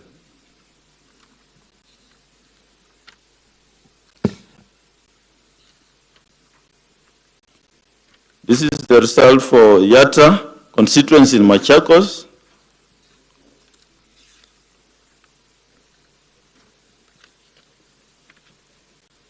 The number of registered voters 82,400. 446. Rejected, the number of votes cast, 49,062. Rejected ballots, 402.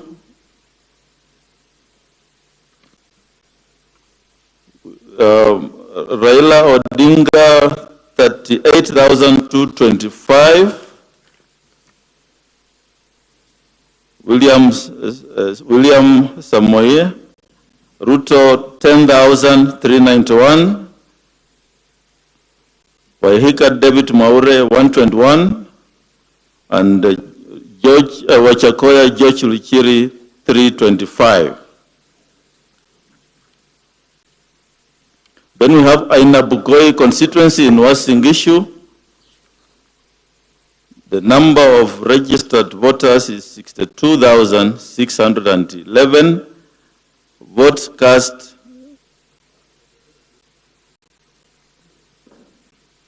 44,102.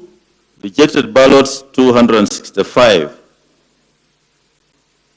Odinga Raila, 8,620. Ruto William Samoei, 35,401. Waihika David Maure, 51. Wachakoya George Luchiri, 90. We are processing the rest of the results we have received, and we shall continue announcing. Perhaps the chief agents, if you are here, we can give you some 15 minutes break with your teams. Maybe you can consult on the remarks I've made and come back for us to proceed with the process. We can take a 15 minutes break. Thank you.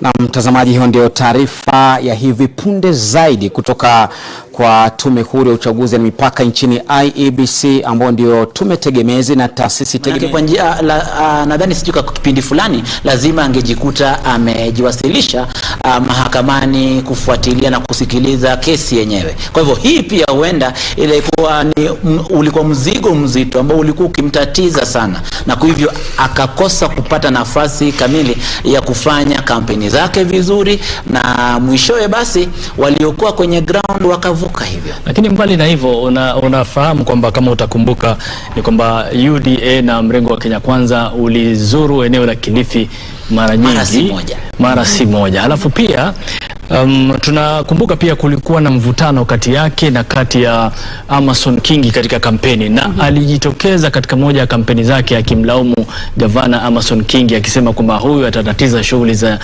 Kenya Kwanza na UDA katika kaunti ya Kilifi. Je, hili ndio limekuja kutokea? Kwa sababu ukiangalia chama cha PA kimekuja na makali mengine, ni chama kipya.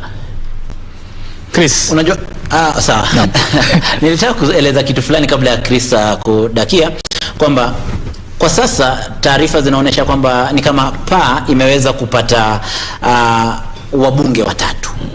Taarifa ambazo zipo ambazo ni rasmi kwamba zimeweza kupokea wabunge watatu. Inaonyesha pia kwamba imekuja kwa makali yake. Hata hivyo, nini kinachofanyika?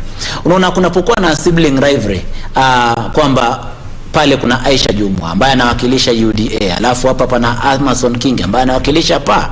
Unakumbuka Aisha Jumwa akisema kwamba mimi ndiye kiongozi wa eneo la Kilifi, hivyo basi simruhusu mtu mwingine. Na hivi basi ugomvi huu wao mwisho ukatawanya kura zenyewe kwenda kwa ODM. Manake ODM hakukuwa na chama kingine pale ambacho kilikuwa kinapingana nacho kwenye mwavuli wa Azimio. Vita vya panzi. Kwa hivyo vita vya panzi, furaha ikawa ya kunguru ambayo ni ODM. Naam, ndio kama hivyo. Picha unazozitazama hivi sasa ni katika ukumbi wa Bomas. Kumbuka shughuli sasa hivi kidogo inaonekana ina ustaarabu. baada ya IEBC kuja juu kusema kwamba jamaa msituchafulie shughuli. Unaona kwamba angalau ustaarabu sasa upo na hatua zinakwenda upesi kidogo ikilinganishwa na wakati ule, kwa sababu kipindi kile ilikuwa ni watu kujitokeza kuambia, unamwona mwenyekiti pale Wafula Chebukati na baadhi ya makamishna wenzake wakipanga nyaraka zile za kujua ni kipi ambacho watawazungumzia Wakenya ambao wamesubiri kwa na jambo moja ambalo Chris nafikiri tunafaa tulizungumzia. Unajua Wakenya wamesubiri, wanasema mbona mambo yanachelewa? Hii kazi kwani inaonekana ni kazi rahisi? Chris.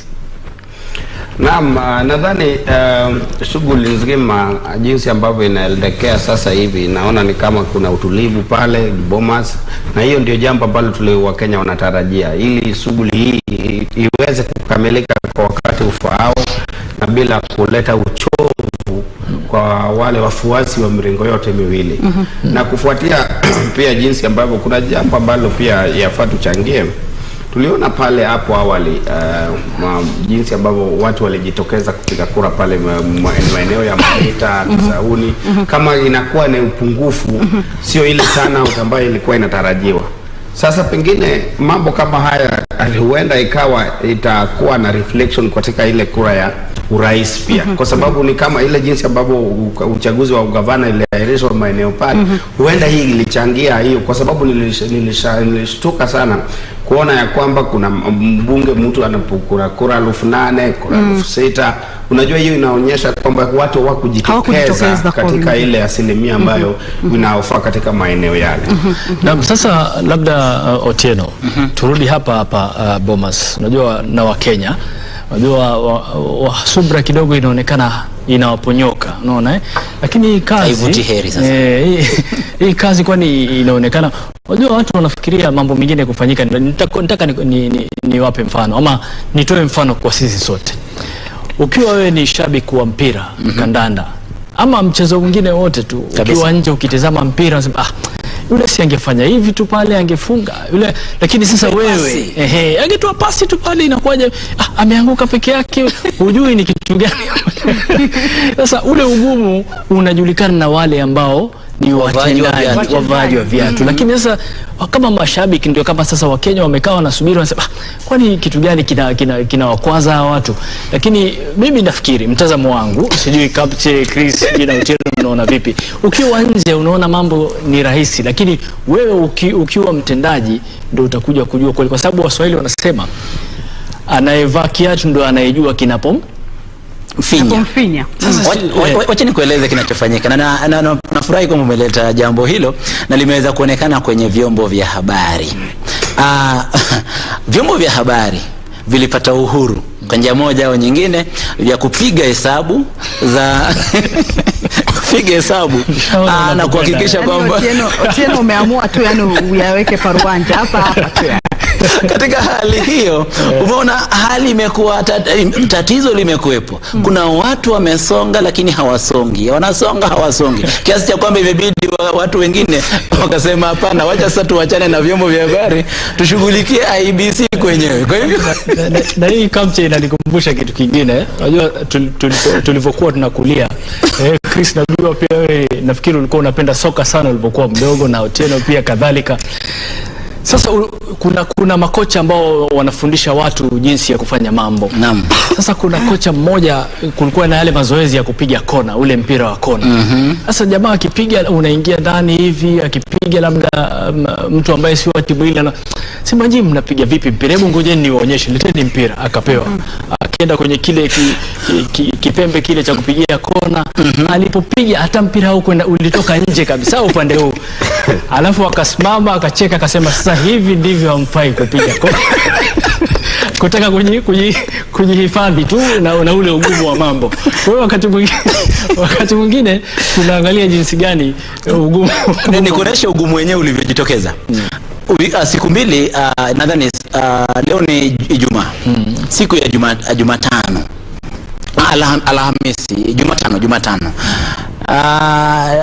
Kuna jamaa anaitwa David Ndi kwenye mtandao akaambia watu kwamba wafuasi wetu tunawaomba fomu hizi ni nyingi sana ambazo hatuwezi tukazipiga zote kwa pamoja tukamaliza. Hivyo mkutane na mkubaliane katika makundi katika maeneo bunge yenu, watu 5 mhakikishe kwamba umepiga hesabu alafu mtutumie ili tuweze kujumlisha pamoja. Hii inaonyesha kwamba kwa njia moja au nyingine tumekuwa unajua wakati ambapo wewe mwenyewe hujaathirika na jambo fulani, unaona kwamba wale wengine wanafanya upuzi, wanafanya utoto, hawajiwezi. Lakini wakati ambapo unaingia pale na kuona hali ilivyo, ndipo inabidi uthamini yale ambayo watu wale wanafanya. Naam, Chris. Kabla Kamchi azungumze kidogo, nataka kauli yake tu moja, alafu Kamchi uzungumze, manake hii ilikuwa inaniwasha tangu tuanze mazungumzo haya, lakini nikaona mambo ibuka, tukasema tuwezungumzie. Alafu Chris, kama wakili, naona mawakili sasa wameanza kutabasamu. Ni msimu wa kuvuna. Yaani nimesubiri kulisema hili kwa sababu tayari baadhi ya wagombea wameanza kulalamika, wamesema wataenda kotini. Na jana juzi hakuwa na vitu kama hivi, na pia kulikuwa na watu kuchokozana katika mitandao ya kijamii wakisema mawakili sasa hivi wamekasirika sana, hakutokuwepo na kazi. Lakini naona tayari mshaanza kufurahia. Ama inakuwa vipi hali halisi katika mambo kama haya?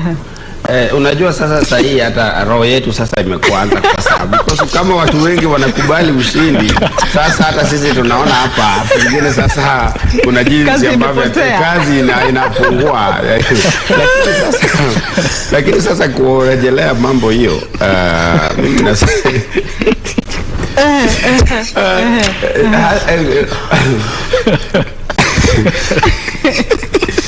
anyway, sisi umegonga ndipo unaona vile anapocheka ni mpaka anashindwa kujieleza. Ndio maana nimesema nilikuwa nasubiri kwa hamu. Unajua watu hawawezi lalamika tu juu ya kulalamika, kwa sababu hata hiyo shughuli ya mahakama tena inahitaji mtu achimbe zaidi kwa mfuko. So ni jambo ambalo pia hatuwezi kuyafurahia, because sasa wakati mtu anapokata matokeo, kwanza pia inakuwa ni kama mambo ambayo inatatiza usalama, kwa sababu hujui wafuasi watangojea ende mahakamani ama waanze kunyosheana vidole na wafuasi wa ile mrengo ingine. Lakini tukirejelea hii mambo swala nzima, mimi nataka kusema ya kwamba wacha wale ambao wanalalamika walalamike. Lakini haya tetezi zote, unajua lazima tetezi ama lawama yoyote iwe na ile ushahidi wa kutosha ambayo inaweza weka mahakama afadhali iweke muda hata mchache sana kuyasikiliza. So kwa mimi nadhani kwamba bado tutaenda kushuhudia watu wengi ambao watakataa, kwa sababu haya matokeo bado yanazidi kuingia moja baada ya nyingine. Lakini sasa sisi tutangojea tu tuhakikisha kwamba nchi iwe utulivu, wafuasi wasiwe na tumbo joto, wahakikisha kwamba wangojee wagombezi wao wapatie mwelekeo, wale wanaoelekea mahakamani waelekee. Lakini cha muhimu zaidi tuhakikisha kwamba tume ya Iebc iwe na fursa, na nimeona jinsi sasa kile ambacho kinaendelea katika ukumbi wa Bomas, mambo yametulia. Mambo yametulia kama uji wa mtoto. Sasa hivi ndio jinsi ambavyo tunataka, lakini wasifurahie mandhari hiyo ya utulivu, ili walegeze ile mwendo wa kuhakikisha kwamba wanatoa yale matokeo jinsi ambavyo tunataka. Arif, kinachonifurahisha ni kwamba amejaribu kulikwepa swali hilo, lakini amekubali akarudi pale pale. Hata wao walikuwa wana wasiwasi, lakini sasa kama ambaye kiroho kimeanza kutulia, wanasema wapo kumbe wawili watatu ambao wanalala. Nakumbuka kuna kipindi mvua ilikuwa inanyesha sana jijini Nairobi na katika maeneo mengine. Kwa hiyo ikabuni kazi nyingi sana kwa vijana. Tukizungumzia vijana ni wa kike na wa kiume. Maeneo ya Gikomba pale, ukizunguka mjini, watu na vitambara ama sifongo zao, sponge zile na maji, wanafutia na kuwapangusia watu viatu. Kwa hiyo licha ya kero lililopo la tope, wale walikuwa wanavuna kupitia kabisa. Sasa ghafla mvua kazi ikakatika. Sasa ndio kama hivi, lakini yote kheri, kila mtu na kazi yake, na bila shaka yote haya yamepangwa kutokea. Kwa hiyo angalau pia nikukatize tena. Kuna hili swala ambalo ningependa kulileta ndani kutokana na alikuwa anaitwa Amina Munyanzi ambaye ameshinda kiti cha ubunge ODM. Na nataka kuleta nafasi ya mtoto wa kike kuhusiana na yote haya. Kwamba ukiangalia maeneo mengi sasa hivi, Kirinyaga walipokuwa kitangaza wagombea wote walikuwa 7. 5 walikuwa wanaume na wakafuatana hivyo 5. Walipokuwa kitangaza sasa taarifa rasmi, kina dada wanawake wakawa 2 wanaofuatilia, wa kwanza na wa pili. Wa 3 hadi wa 7 wakawa ni wanaume.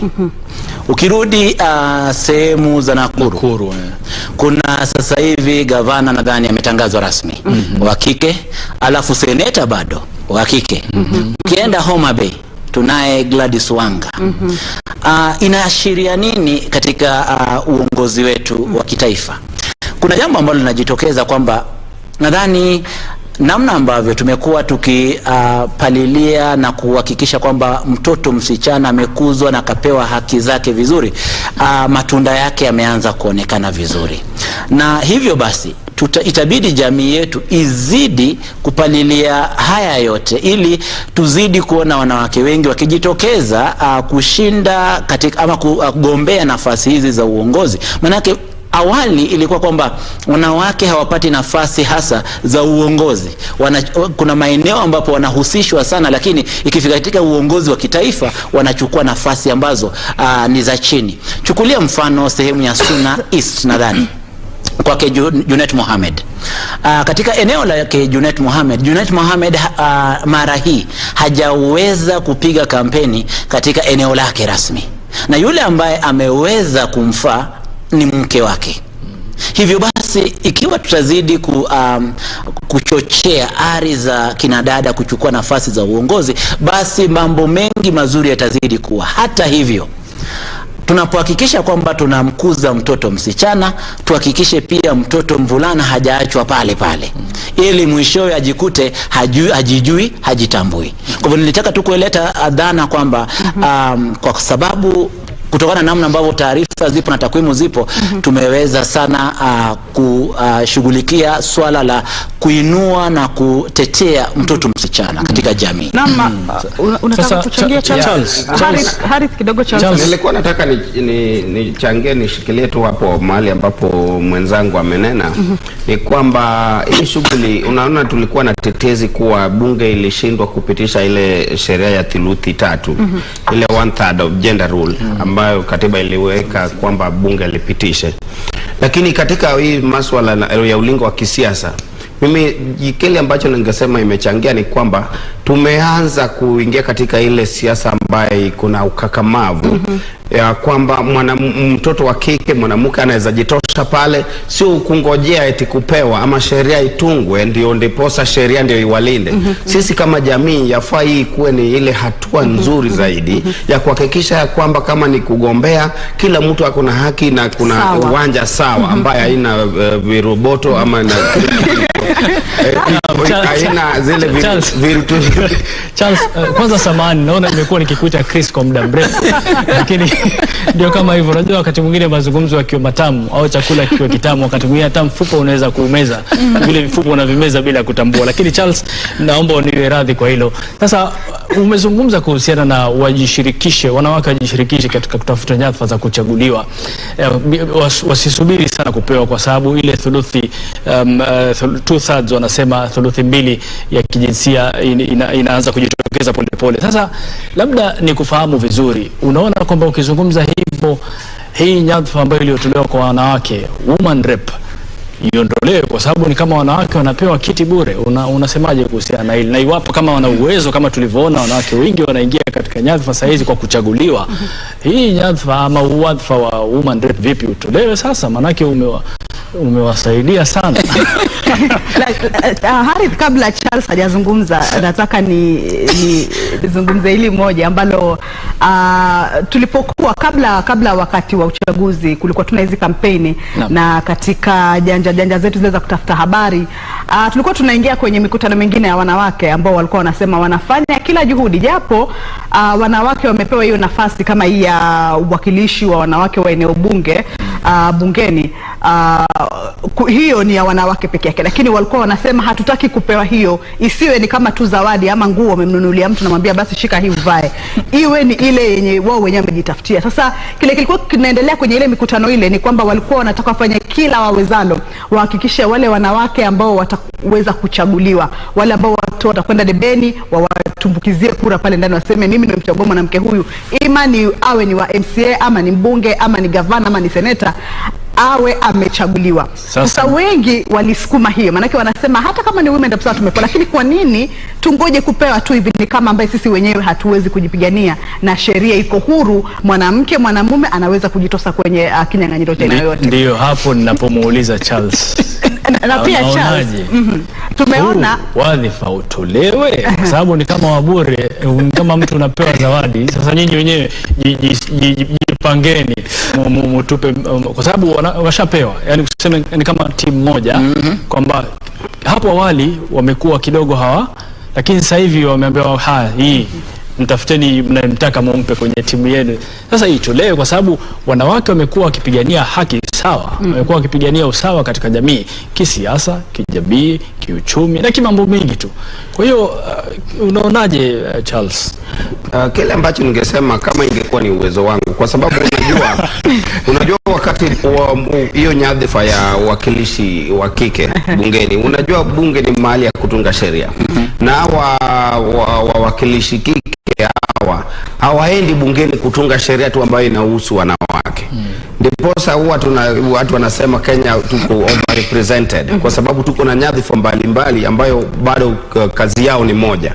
So kwa maoni yangu, jinsi ambavyo tumeona wanawake wanaweza kujipigania na nyadhifa hizi, na hata wananchi wenyewe wako na uwezo na wanaweza kuchagua. Sasa wameanza kuangalia uongozi sio kwa jinsia, lakini kwa uwezo wa mtu kibinafsi, kuhakikisha kwamba yale jukumu ambalo linahitajika pale mtu wao pia wana uwezo. So kwa maoni yangu, hata kwa wakati huu huenda tukapata wanawake wengi zaidi ambao wamechaguliwa kirasmi. Sasa hii ya kupewa ndio hawataki, hata wanawake wao wenyewe wanasema mtu weke kiwanja iwe sawa, Sasa mimi nafurahi sana na wale wa mama zetu, madada zetu, majishemeji wetu ambao walijitosha katika ile ulingo na wakahakikisha ya kwamba wameongea na wananchi, na wananchi wote iwe wanaume wa kike wameweza kuwachagua na kuwapatia nafasi ya kuongoza katika kiwango hiki. Na tumeona ikifanya kazi, manake pia kuna zile sehemu nyote mwafahamu, kuna sehemu kadhaa humu nchini ambazo bado mwanamke hajaonekana kama anaweza kuchukua hatamu ya uongozi katika zile jamii, lakini kwenye huu uchaguzi huu kunayo maeneo bunge ambayo yameweza kuwachagua wanawake kuweza kuwawakilisha katika nyadhifa tofauti. Nafikiri pia kusisitizia hilo ambalo Charles amesema, ni kweli baadhi ya wanawake hawataki nafasi. Wakitusikia najua wengine watakasirika, lakini tumeona kwamba katika kipindi kilichopita kulikuwa na baadhi ya wanawake waliochaguliwa kama mwakilishi mwanamke katika sehemu fulani, na wakajiingiza katika kinyang'anyiro cha kuwania ubunge wa kuchaguliwa katika maeneo tofauti, na wengi wamepita. Wapo majina, yapo mengi tu ambao kuonyesha kwamba watu wanataka kujionyesha kwamba sisi pia tunaweza, na bila shaka. Lakini mbali na hayo, Charles, naomba unikosoe kama nitakuwa nimekosea pia. Otieno, hii nafasi, unajua watu wamekuwa wakiitamka visivyo kwa mtazamo wangu, labda sijui ndo mimi ndio nakosea ama ni watu. Hii nafasi ni woman representative, yani mwakilishi mwanamke, na sio women representative, na sio mwakilishi wa wanawake, kwa sababu huyu hawakilishi wanawake pekee, ni mwakilishi mwanamke. Mwanamke amepewa fursa ya kuwa mwakilishi, kwa hiyo anakuwa mwakilishi mwanamke, sio mwakilishi wa wanawake, kwa sababu hawakilishi wanawake peke yake. Charles, sijui kama nitakuwa nimekosea nikisema hivyo. Na Otieno, jinsi ambavyo umekieleza ni sawa, lakini hiyo ni kwa ile matamshi, lakini kwa ile jukumu ambalo huyu mwakilishi kike anafanya, sio shughuli ya kuwakilisha wanawake. Ndipo anasema ya kwamba hiyo ni matamshi, lakini ukiangalia kwa undani, na tena ndiposa watu walikuwa nasema, na hiyo itabidi ni mambo ya sheria ili tupate ile interpretation vizuri, ya kwamba haimaanishi ya kwamba hata mimi nikiamua leo nataka kuwania kiti cha mwakilishi kike eti inaweza zuiliwa. So ndiposa nilikuwa nasema hii dhana ya kwamba yule mwakilishi kike ni ile tu kujaza sanduku ili kuhakikisha ya kwamba wanawake wako na mtu wa kuwawakilishia, ama hii jukumu gani haswa ili ilifanya tukue na mwakilishi kike. Unajua sasa hapo ni masuala ya kisheria sasa. Ili itafsiriwe, ili tupate ni jinsi ambavyo tunaikielewa, ama ni mambo mengine ambayo haswa kisheria bado ambayo hayakuwa yamejadiliwa kikamilifu. Tena nadhani mara nyingi ikifika mahali pa kujadiliana kuhusu jinsia huwa najaribu kukwepa kidogo kwa sababu una nafasi hii ya mwakilishi. Acha niruhusu tu nikukate kauli kidogo. Naarifiwa kwamba viongozi wa makanisa mbalimbali ama viongozi wa dini wapo katika kongamano fulani eneo la Karen na wanazungumzia kuhusu uchaguzi ambao kwa sasa unaendelea. Wacha tuwasikize. One day or so or hours we hope to receive a reply. But firstly, as you know, there have been initiatives like now with Archbishop Olisapit, and I think as eminent persons represent also this group. The main thing to note here is that we are all on the trail. We want to pass messages, and if one or two have met, we are very happy indeed that the same message has been communicated. Can I give you? Okay. Well, okay. Just give me some. 30%.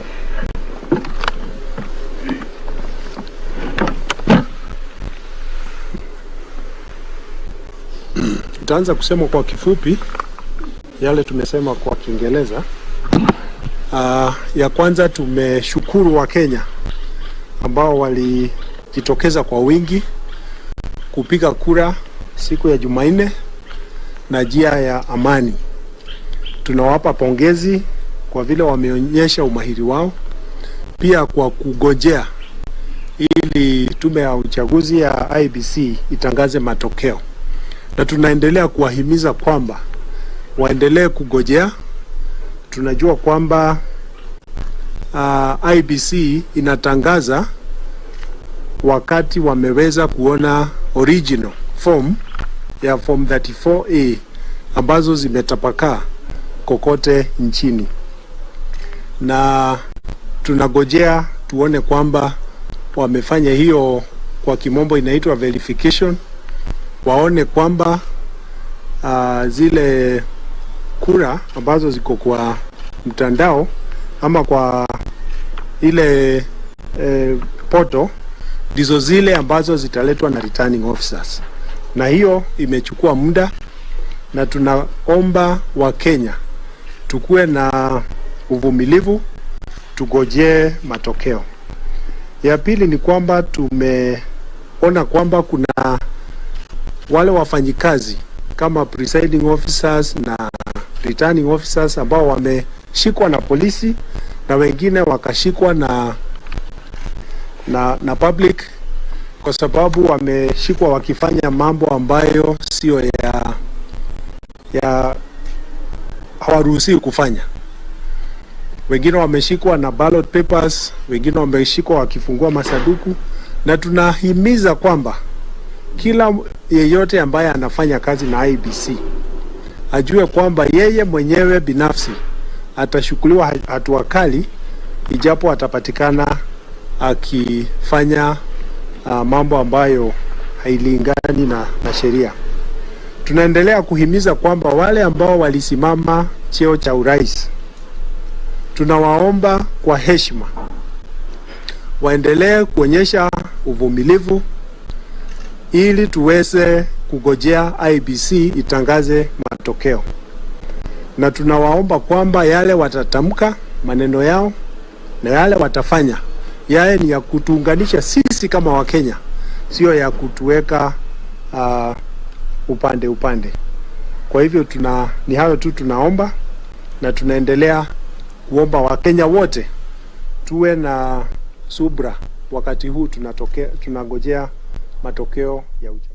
la viongozi wa kidini. Anayezungumza hapo akiwa ni katibu mkuu wa bodi ya makanisa, bodi ya kitaifa ya makanisa humu nchini, Canon Chris Kinyanjui. Na wito ni ule mmoja, Harith Otieno Charles, wito ni ule mmoja tunaosikia hapa kwa viongozi wa makanisa: utulivu, utulivu, utulivu.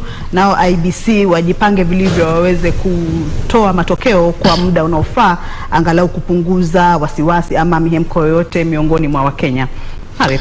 Naam, iwapo mpiga kura angekuwa anafahamu hasa thamani na umuhimu wa utulivu, basi ingekuwa raha mstarehe. Katika mitandao ya kijamii kuna kanda fupi imeenea mitandaoni hii leo. Nafikiri ni moja kati ya vivumio ama trends ambazo zipo hivi. Juzi amekuwa akizungumza baada ya watu kupiga kura, watu wamekusanyika, wengine vikundi, akatoka akizungumzia watu kwa sauti tu, sijui ni sehemu gani, akamwambia uchaguzi umekwisha, umepiga, ushapiga, nenda katafute, kaanze kazi yako, mkate wa leo tulete. Yani alikuwa anawaambia watu kwamba yaliyosalia si yako, yaliyosalia ni ya tume ya IEBC. Wewe kafanye shughuli yako, uliyempigia hata kuletea riziki ya siku hiyo. Kwa hiyo haina haja kujiweka katika vikundi, haina haja ya kufunga duka lako kwa hofu. Fanya kazi yako kama kawaida, rudi pale, jitafutie riziki yako ya siku. Iwapo Wakenya wote wangekuwa wanachukua mtazamo huu wa fikra, basi nafikiri tungekuwa sehemu nyingine ambayo bila shaka tungekuwa kama kielelezo. Unajua kinachochangia haya yote ni ukosefu wa kuelewa vizuri kwamba mbona huwa tunapiga kura. Manake tunapopiga kura tunampa mtu kazi. Kwa hivyo hao wote ambao wawakilishi wote 290 ambao wale 349 ambao wote tutawachagua kuingia bungeni katika mabunge tofauti hapa national parliament, then inamaanisha kwamba watu hawa tunawapa kazi, waende wapate mshahara, na katika kupata mshahara wao waweze kututumikia sisi. Kwa hivyo sisi waajiri wao. Hata hivyo sisi wenyewe ambao ni waajiri ndio tunajikuta tukiwa mstari wa mbele kupigania haki za mwajiriwa. Mbona mwajiriwa hajaweza kupata nafasi hii? Kama hajaweza kupata nafasi hiyo ni kwa sababu waajiri waliona kwamba huenda hatoshi unga. Mbona basi tuendelee kuumizana ama kuleta mitafaruku, ila hali ni hali ya kumpa mtu kazi. Tutakapoelewa hivyo ndipo tutakapoanza kuelewa umuhimu wa uchaguzi. Ukiangalia katika mataifa yaliyostawi, baada ya kupiga kura kila mtu anaendelea na shughuli zake. Shughuli zinaendelea, manake umempa kazi yake. Kwa hivyo tuiangazie katika mtazamo wa kumpa mwanasiasa nafasi ya kazi, wala si mwanasiasa kukupa nafasi anakutumikia wewe.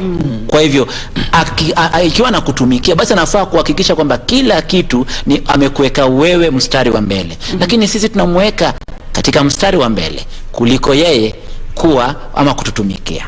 Kati ya mambo ambayo tunafaa kuyazingatia ili mambo yawe mazuri katika usimamizi na katika uchaguzi nchini. Naam, Kamche. Aya, kwa sasa naambiwa sherehe zinaendelea kuonekana katika maeneo mbalimbali. Picha unazoziona hapo ni za kutoka eneo bunge la Westlands, kaunti hii ya Nairobi, ambapo mbunge mteule ama mbunge aliyekuwepo na bado amehifadhi kiti chake, Timothy Wanyonyi, ametangazwa kuwa ndiye mshindi wa eneo bunge hilo la Westlands. Timothy Wanyonyi amekuwa mbunge wa Westlands na vile hajataka kuondoka kwenye kiti hicho. Kwa hivyo awamu hii itakuwa ni yake tena, ambapo ameweza kutangazwa kama mshindi rasmi wa kiti hicho cha ubunge. Naona hapo wameshaanza kuzungumza, sijui kama tunaweza kusikiza tuone matokeo ni yapi, kama ameshinda kwa ngapi, na kama anayemfuata kwa karibu ni nani, na ameshinda kwa ngapi huyo anayemfuata kwa karibu.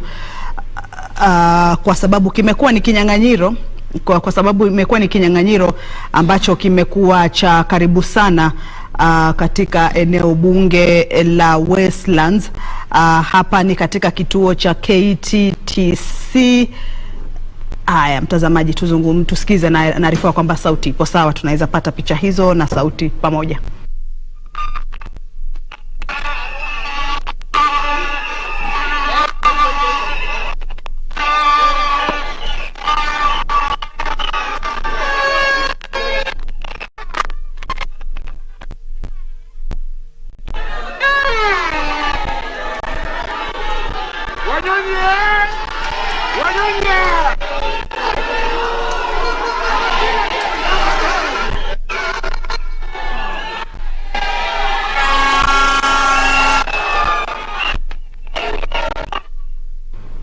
Haya, mtazamaji, hao ni wale walioweza kupata nafasi mbalimbali kwenye eneo bunge la Westlands. Kama unapomwona hapo chini ni Tim Wanyonyi akiwa anapokea cheti chake, na namuona msimamizi wa uchaguzi akiwa ameshika kipaza sauti, na tumai kwamba anataka kutuelezea mengi zaidi. Tim Wanyonyi hapo akiinua cheti alichokipata, ushindi ama furaha kwa ushindi aliyoupata. Kumbuka hiki ilikuwa ni kinyang'anyiro cha pata potea, maana unapoingia kwenye mchezo wa siasa, unapoingia kwenye mashindano, basi inakuwa ni kama mchezo wa pata potea, kuna kupata na kuna kukosa. Sasa unapopata kama vile, inakuwa ni furaha sana kwako wewe uliyeweza kuteuliwa, na hususan kama unahifadhi kiti chako, basi inaonyesha kwamba wale wana eneo bunge lako ama wafuasi wako waliokupatia kura nyingi wana imani na wewe, wana imani na utendakazi wako. Kwa hivyo unapopata kiti tena, unapohifadhi imani kwa awamu ya pili, ya tatu, ya nne, lakini limradi tu umechaguliwa kwa mara ya pili, inaonyesha kwamba wale walio ulionao kwenye eneo bunge lako, basi wana imani na wewe, wana imani na utendakazi wako, na kwamba hawajali kukupatia nafasi ile kuweza kuwakilisha tena katika bunge la kitaifa, kuweza kueleza shida zao ama swala yao katika bunge la kitaifa. Kwa hivyo hapo Tim Wanyonyi achakabiliwa cheti chake na anafurahia ushindi wa eneo bunge hilo la Westlands, ambacho ni kiti alichoweza kukihifadhi baada ya kuingia kwenye kinyang'anyiro kikali na wagombea wengine waliokuwa na kimezea mate sana kiti hicho cha ubunge wa Westlands. Lakini kwa kuwa yeye ndiye ameshinda, basi bila shaka tutamalizia kwamba wale wengine hawakuweza kufanikiwa. Kwenye mashindano lazima kutakuwa mshindi na mshindwa. Sasa unapoibuka mshindi, inakuwa ni furaha. Na mwana timu ni kama anataka kuzungumza na wanahabari, bila shaka atakuwa anaeleza furaha yake kwa ushindi huu, na atakuwa anaeleza furaha yake na shukrani yake kwa waliomchagua. Tumsikize.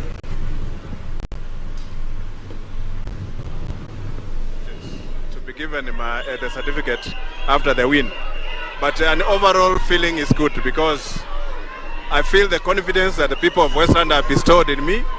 It shows that for the last 2 terms that I've served them, I did something that they like, and today have been given a new mandate to serve them again, and I believe I'm going to serve them with the best of my ability. And I will not disappoint them. Yes. Also, do you tell, given that 58,000 people have voted for you, and of course the voter turnout is over 160, even those people who didn't vote for you, Mheshimiwa, what do you tell? I think what they say, the turnout was about 83,000, and I've managed to get 58,000, and these are the people who came out and expressed themselves and made a decision which I believe that maybe in the whole country, I may be the only elected leader who was elected in all polling stations, because I led in every polling station that was set aside in Westlands. Because when they announced the results, every polling station I won. And I believe that the people of Westlands have shown confidence that I am still their member of parliament, and I promise that I'm going to serve them to the best of my ability. Where are you headed next? Are you going to Bomas of Kenya? From here, we have to go and see the tallying of the presidential election results, so that we offer support where it's necessary, where it's needed. Yeah. And finally, your message of peace, given that Kenyans are watching you. I would like to tell Kenyans, my fellow Kenyans, today is a very important day for me and for all of us. As we await for the results for the presidential election, let us all remain calm.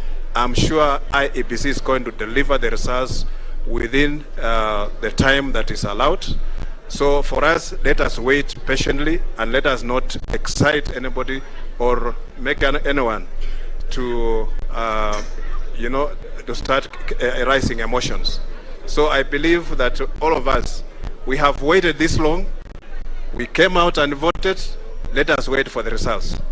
I think nothing is going to go wrong. We wait for the results, and then we shall, all of us, make a decision either to celebrate or to support those who have won. Yeah. Maybe finally, Mheshimiwa, tell us also, how do you find the Independent Electoral and Boundaries Commission IEBC's process this time around? I think this election has been quite orderly. Iebc, let us give them credit where it is due. They have done an exemplary job. Of course, we cannot miss a few challenges here and there, but overall, I think they were above average. They have done very well. Let us support them. And the only thing that I believe we must do as a country is we must find a way to split this election, because 6 elections in one day is too much. And even the officers who are handling this, you can see they are overstretched. So if we allow ourselves to see if we can split this election into 2, maybe we have the presidential election separate from the rest, maybe it will save time and also reduce the tension that we normally have around this time. So that if we do parliamentary and maybe county election, and then the presidential election come alone, I think it will be the best decision for us. Yeah. Thank you so much. Asante. Thank you.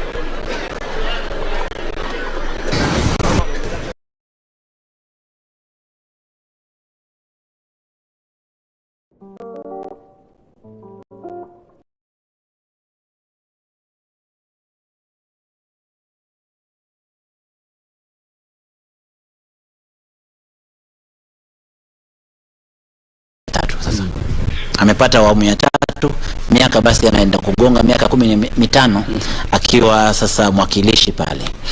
Alichukua nafasi hii baada ya Fred Gumo kuacha. Na ukiangalia wakati ambapo Fred Gumo alipokuwa pale na wakati ambapo jamaa amekuja pale, kumekuwa na mabadiliko mengi sana. Ukiangalia katika sehemu hii kuna mitaa ya mabanda, kuna sehemu ya Kawangware, kuna sehemu fulani ambayo inapatikana sehemu za chini inaitwaje, Thogoro ama jina limepotea. Hata hivyo katika mitaa hii ya mabanda ameweza kurahisisha maisha ya watu pale, mwanzo kwa kuhakikisha kwamba elimu, watu wengi wanathamini swala la elimu, kama nilivyozungumzia kuhusu pia Mvita kule. Ameweza kushughulikia swala la elimu ipasavyo. Ameweza kujaribu kutetea haki za watu. Tim amekuwa miongoni mwa watu ambao kuingia ofisini pake huhitaji kutafuta mtu kukupeleka kwake. Ukiamua kwenda pale kumpata ni rahisi. Nambari yake ya simu hajawahi kubadilisha. Ukimpigia kama ameshikika sana, arafa zinajibiwa. Kwa hivyo Tim kwa kawaida amekuwa steward, ameleta steward leadership katika eneo la Westlands, na nadhani ndio sababu ambazo zinafanya akachaguliwa tena. Na hii ndio ilikuwa msukumo. Watu wa Westlands ndio mwanzo walikuwa wametoka na msukumo wa Tim kuenda katika ngazi ya county ili aweze kushindania na kupigania nafasi ya ugavana Nairobi. Na kweli kwamba ikiwa kwamba Azimio itapoteza nafasi hii ya ugavana wa Nairobi, basi kutakuwa na maswali, mbona Tim hakupata nafasi. Na ikiwa Azimio itapata, basi Tim pia huenda alifanya maamuzi mazuri ya kuhakikisha kwamba amerudi chini, akaenda katika kugombea nafasi yake ile ili aweze kuitetea tena. Lakini kwa muktasari ni kwamba amekuwa mchapakazi ambaye anatetea haki za watu wake. Naam, ndio kama hivyo basi. Kama unatizama runinga yako na iwapo ndio mwanzo unajiunga nasi, bado tunazungumzia ama gumzo lililopo sasa hivi si hapa studio peke yake, bali katika vikao tofauti, ni kuhusiana na kutiririka kwa matokeo ya kura za urais ambazo zinasubiriwa na wengi kwa sababu tofauti. Ukiangalia upande mwingine wa runinga yako pia, sherehe, mbwembwe, vifijo na nderemo vinaendelea nje ya afisi za kituo cha ujumlishaji kura katika maeneo ya Westlands, ambapo Tim Wanyonyi amekabidhiwa cheti chake dakika chache zilizopita, na nje alikuwa anasubiriwa na umati wa watu ambao bila shaka wamekuwa wafuasi wake. Kama alivyodokeza pale ni kwamba katika takriban vituo vyote vya kupigia kura katika eneo bunge la Westlands ametangazwa mshindi katika vituo vyote. Kwa hiyo ni kitu ambacho ni nadra kutokea, hususan ikizingatiwa ushindani uliopo baina ya wanasiasa katika maeneo tofauti, lakini hili limekuwa na upekee bila shaka kutokana na mambo mengi tu. Unajua alikuwa anashindana nani? Na Nelson Havi wa UDA ambaye ilikuwa ni mara ya kwanza kujitosa. Na ukiangalia, nilikuwa nikiangalia ripoti ya Mizani Afrika mwaka 2021, wakatoa ripoti yao kwamba Tima ndiye alikuwa miongoni mwa wabunge ambao wamekuwa na utendakazi bora zaidi kote nchini, akiwa na 65.9. Akaamua kutaka kuendea ngazi ya juu ya ugavana. Jungle Patrick Wainaina ambaye sasa hivi pia anagombea nafasi ya ugavana nadhani Kiambu, alikuwa nambari ya kwanza. Kwa hivyo utendakazi wa watu hawa ndio unawafanya kujikuta kwamba watu wanawapenda, watu wanawataka tena wazidi kuendelea kuwaongoza tena. Na ukiangalia hata Harith, kura alizoshinda nazo, manake hapo amesema kwamba waliojitokeza kupiga kura hiyo ni 1083 zaidi, na yeye ameweza kushinda na zaidi ya kura 1058. Sasa tofauti pale ni kura kama 1024 na wale, kwa hivyo wale wagombea wote waliokuwa pale kando sasa na Tim Wanyonyi wameweza kujaribu tu kung'ang'ania zile kura 1024 tu zenye ambazo yeye alizisaza. Kuna kauli nilitaka kuitoa lakini naona ingenipeleka lakini mbali na hivyo, Charles, sijui mtazamo wako ni upi? Unaona pale katika runinga yako pia Iebc bado inaendelea kujiandaa na shughuli zinaendelea kwa njia ya ustaarabu sasa hivi.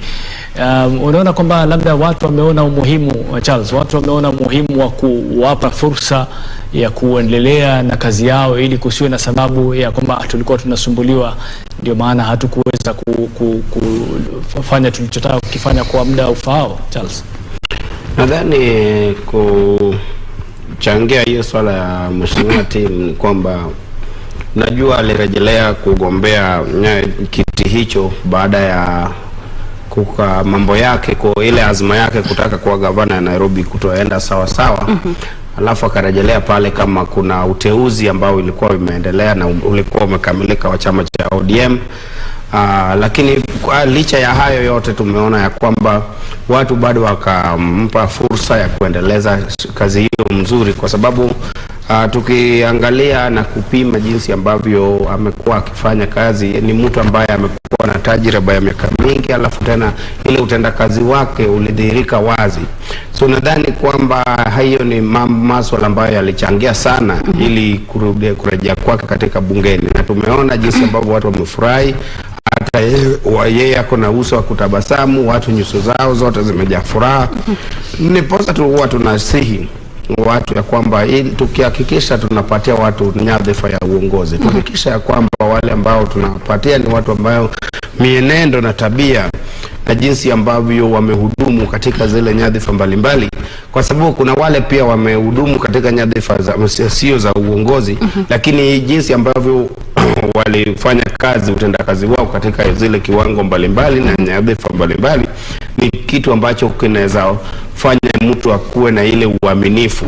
Yani ile katika lugha ya kimombo ina inspire confidence ya kwamba mtu anaweza kufanya kazi vizuri jinsi akipewa nafasi. So hiyo ni ishara tosha kuwa watu yafaa wakuwe wajaribu kufanya kazi. Hii mienendo ni kwamba unaweza angalia jinsi hata mwenzako anajaribu kuchapa kazi hata kama una uwezo, lakini uanze kufanya ili uibe angalau moja mbili tatu, alafu uwe na ile ishara kwamba wewe waweza kufanya jambo hilo ukipewa nafasi na ukiendelea huenda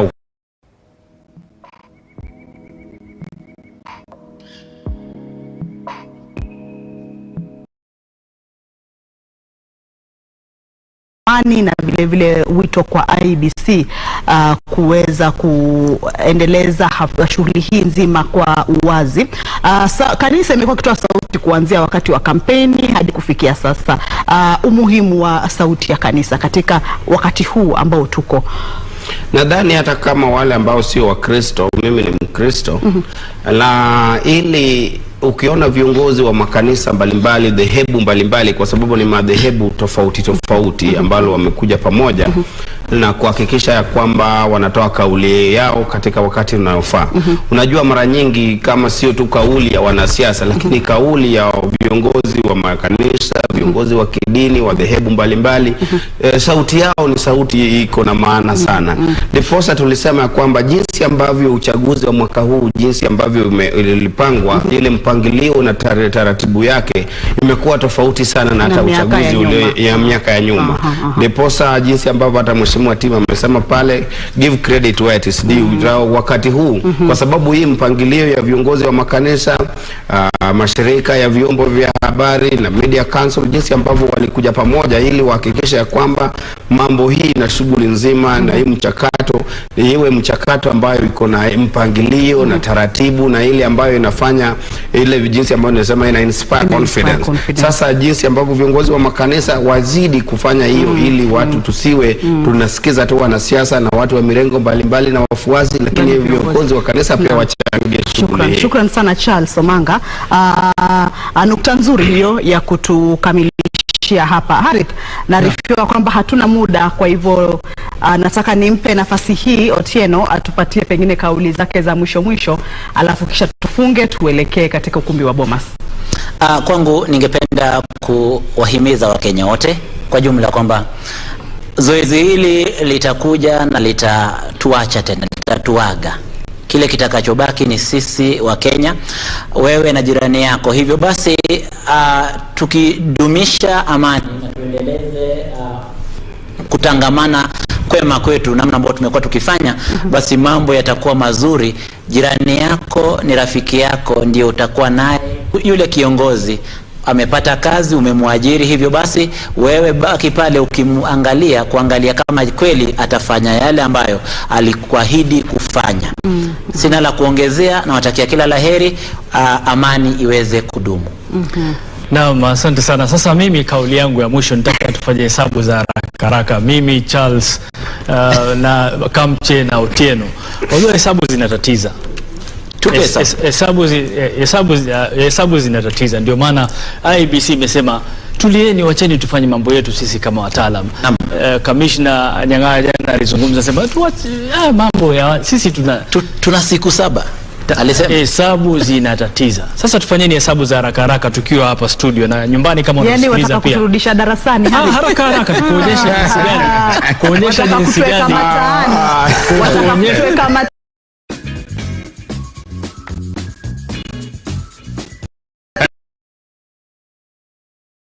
Ngapi? Inategemea Harith. Kiujumla tu. Siku takriban 30. Sasa wiki ina siku ngapi? 7. Ina siku 7 na mwezi una wiki ngapi? 4. Wiki 4. Sasa 7 mara 4 ni ngapi? 28. Sasa mbona hazijatimia 30 na mwezi una siku 30? Ndipo tukatumia neno takriban. Kwa sababu Februari peke yake ndio tulipata na siku 28 ama 29. Februari peke yake. Ndio kiujumla wake tukitafuta ile average unaipata ni siku 30. Sasa hesabu zinakuwa zinatatiza namna hii. Kama wewe si mtaalamu, waachie wataalamu wafanye. Vinginevyo Kamche Charles. Kwa hivyo mwezi halali wataka kuniambia katika hizo hesabu zote tumezipiga, mwezi halali ni ule mwezi wa Januari ambao huwa una siku 28. Siku 30. Februari ndio unakuwa na halali. Maana yake hesabu yako imetupatia siku 28. Sasa huo ndio mwezi halali, huo ndio mwezi wenyewe tunafaa kutambua. Sasa 28 ni Februari ndio 28. Mwezi wa Februari unakuwa na siku 28. Sasa hii hesabu ya 28 ni iwapo tutakuwa tunajifanyia mambo kwa kupapia. Tunafanya hesabu zetu haraka haraka, ni tutafika 28 na ambapo hesabu kamili ni 30. Sasa Otieno na Charles, nimegundua kitu kimoja. Hapa Harith kama anapeana mifano, anapenda sana kupeana mifano ya soka. Sijui anasema sijui mkiwa uwanjani, sijui uwanjani mpira umeenda, sijui kona ama sijui mtu amepewa red. Sasa mimi, yani Harith wanipoteza, manake mimi na mpira. Alafu sasa hii ya Iebc alikuwa tena amekuja wake na Iebc. Hii ya Iebc yani tamtoa wapi sasa? Kwa sababu sasa ya mpira ndio hiyo kucheza kabumbu. Nataka sasa Harith tena ameingia mambo ya masuala ya Iebc, amekuwa mtaalamu pale. Sasa tunashangaa ni hesabu gani haya? Charles, ni hesabu rahisi tu, lakini jibu la unajua kuna watu hupenda kusema unajua maswali sio magumu. Majibu ndio yanakuwa magumu. Ndio kama kupiga kura sio kugumu. Na niposa Waswahili wakasema yangoswe.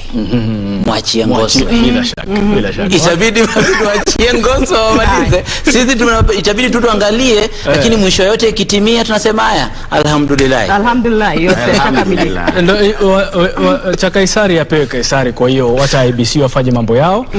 Sisi tusubiri, tutashatekeleza letu ambalo lilikuwa tunatarajiwa kutekeleza. Kwa hiyo mbali na hayo, tunaona pia katika runinga yako sherehe bado zinaendelea. Ngoma ya Esikuti kama sijakosea maeneo ya Westlands inaendelea kutokana na ushindi wake mkubwa tu Tim Mwanyonyi ambaye amekuwa mbunge kwa kipindi cha 3 ama awamu ya 3 sasa. Na pale juu kidogo ukumbi wa Bomas ambayo ni makao makuu ya tume huru ya uchaguzi na mipaka IEBC, ambao tunaona mambo yanakwenda kistaarabu sasa kwa macho yetu ambayo tunatizama. Tujui kinachoendelea kule ndani, kwa sababu wakati mwingine mambo mengine yanakuwa na uzuri wa mkakasi. Lakini mbali na hayo, tunatarajia kwamba kupitia wanahabari wetu ni kwamba mambo yanakwenda shwari sasa. Kulikuwa tuna tetesi na sio tufahamu fulani pale katika ukumbi wa Bomas, lakini yote hayo yametatuliwa na sasa mambo ni shwari.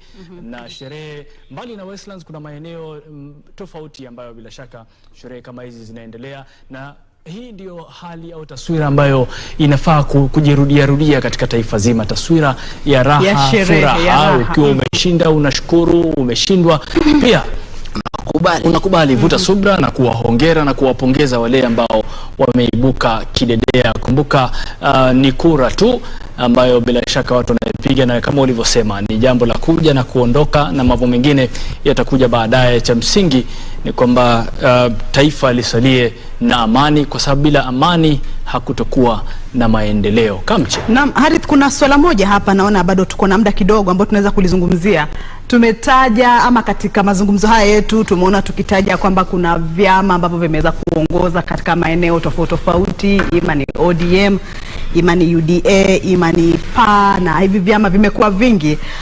Sijui wachanganuzi wetu katika pekua zenu hizi za kuangalia huku ndiye ameshinda, huyu ndiye amepoteza, hii mirengo ama hivi vyama katika pekua zenu mumeona kama ni vyama vingi vipi ambavyo uwakilishi wake pengine unaweza kuwa wa juu kwa bunge lijalo? Tuanze na wewe Otieno. Unajua kinachofanyika ni kwamba nitakusomea takwimu fulani ambazo zilifanyika katika uchaguzi huu. Chama cha UDA kiliweza kuwa na wagombea 261 kati ya maeneo bunge 290. Kati ya maeneo bunge 290. Na ANC waliweza kuweka wagombea 71 kati ya 290. Ford Kenya walikuwa na 34, maendeleo chap 28, PA 17, ODM 181. Lakini kinachofanyika ni gani? Karibu 17. Katika uchaguzi wa sasa hivi takwimu zimebadilika. Zimebadilika vipi? Kwamba Kenya Kwanza kwa jumla sasa hivi taarifa kabla kabla ya kwenda hewani leo ni kwamba Kenya Kwanza ilikuwa imepata kwa viti 349 ambazo zipo waliweza kupata 120. Hapa Azimio ikiwa na 134. Sasa tunagawa hizi vipi? UDA ambayo ni chama chake naibu rais imepata wabunge 101. Na ANC imeweza kupata wabunge 6. Kumbuka ANC iliweza kuwa na wabunge 14 bungeni. Bunge lililopita. Mudavadi huyo. Sasa hizi ana wabunge 6. Na ujue wabunge hawa kwake kwenyewe katika eneo lake bunge, eneo bunge lake pale amekosa. Ameweza mbunge wa pale sasa hivi ni wa UDA. Ford Kenya ilikuwa imepata sasa hivi wabunge 6, waliweza kuwa na wabunge 13 bungeni bunge lililopita. PA ni chama kipya sawa na UDA. PA ina 3, alafu Maendeleo Chapchap kwa sasa ina wabunge 2.